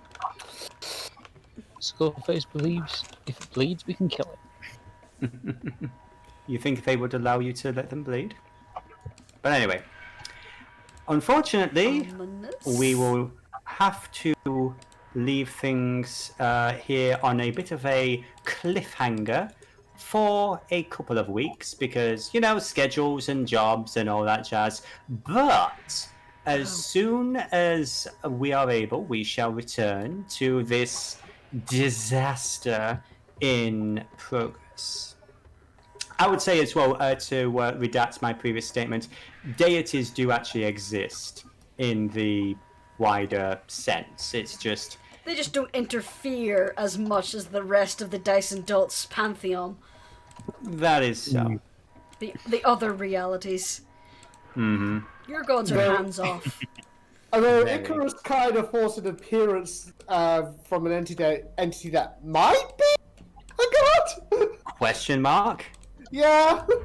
I would say that, did anyone recognize that deity? They did sound a little bit different from the last time they appeared in the game. That's Glorth's one, isn't it? Yes!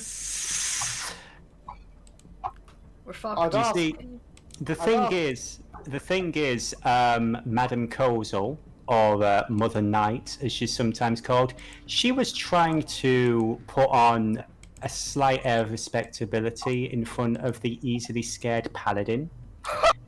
And so she wasn't giving her full appearance. But even then, there was the slight insectile vibe.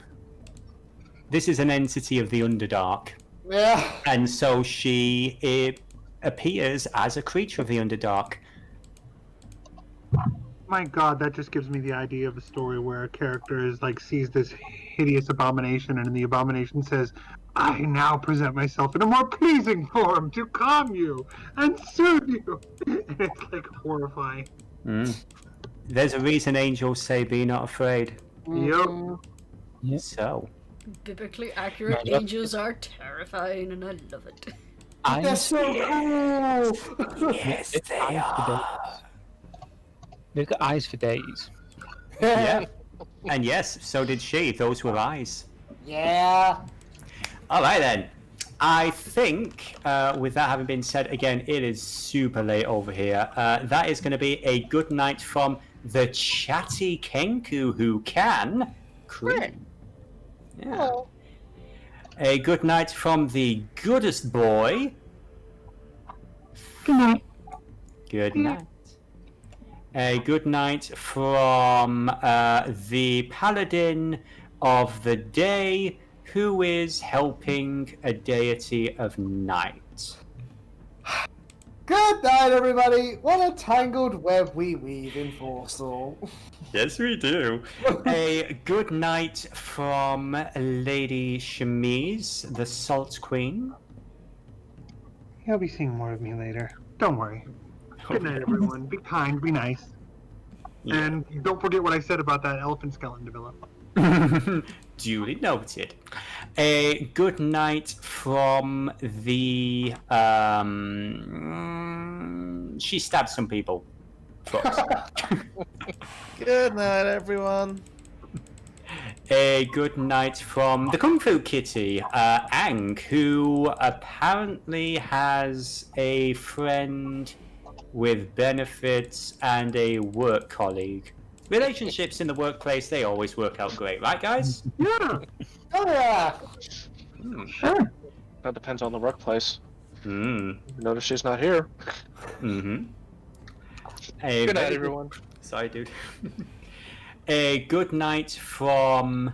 He was trying to do something nice, Jurnis. Oh my gosh! Spring Singer. We're all going to die. Is that just how she's feeling in the moment, or is that just her mood because she's pissed off? Oh, Jurnis doesn't give a fuck anymore. She's tired of being nice because it's getting her nowhere. She had all the painful memories dredged up yesterday. Her friend tried to do something nice for her. It just made her pissed off. And when then her friend, now she knows that Icrius blames himself, and then she's angry at herself for making him feel bad. Jurnis is a hot fucking mess right now. Jurnis. Fuck off, Chemise. And last but by no means least, a good night to the gunslinger with a multiple kill ratio, Mr. Wex Greenstride. That is what happens when you set my hat on fire. Yeah, Double with a shotgun. Kablanicus. That's his mother, isn't it? Yeah, his mother would be shot. Yeah. Runs in the family. Yeah, fab. Letitia's better than any shotgun. Mm. So with that having been said, thank you all for joining us, guys. Next Thursday, I believe, is the continuation of a one-shot in progress as well. What is that game again, Jurnis? And what could people expect? It is the Kobold Cannonball Run, where y'all are just fighting your way through swarms of kobolds to try and destroy their contraptions. It's been hilarious, and I almost accidentally killed them all on the first screen. Yep. So I be will sure never to tune in forget your for that. incredulous. This is the first screen. I had to go through and edit subsequent screens. I was expecting more reviews. Anyway, I think we'll leave that there for now. Sweet dreams, everybody. Night night.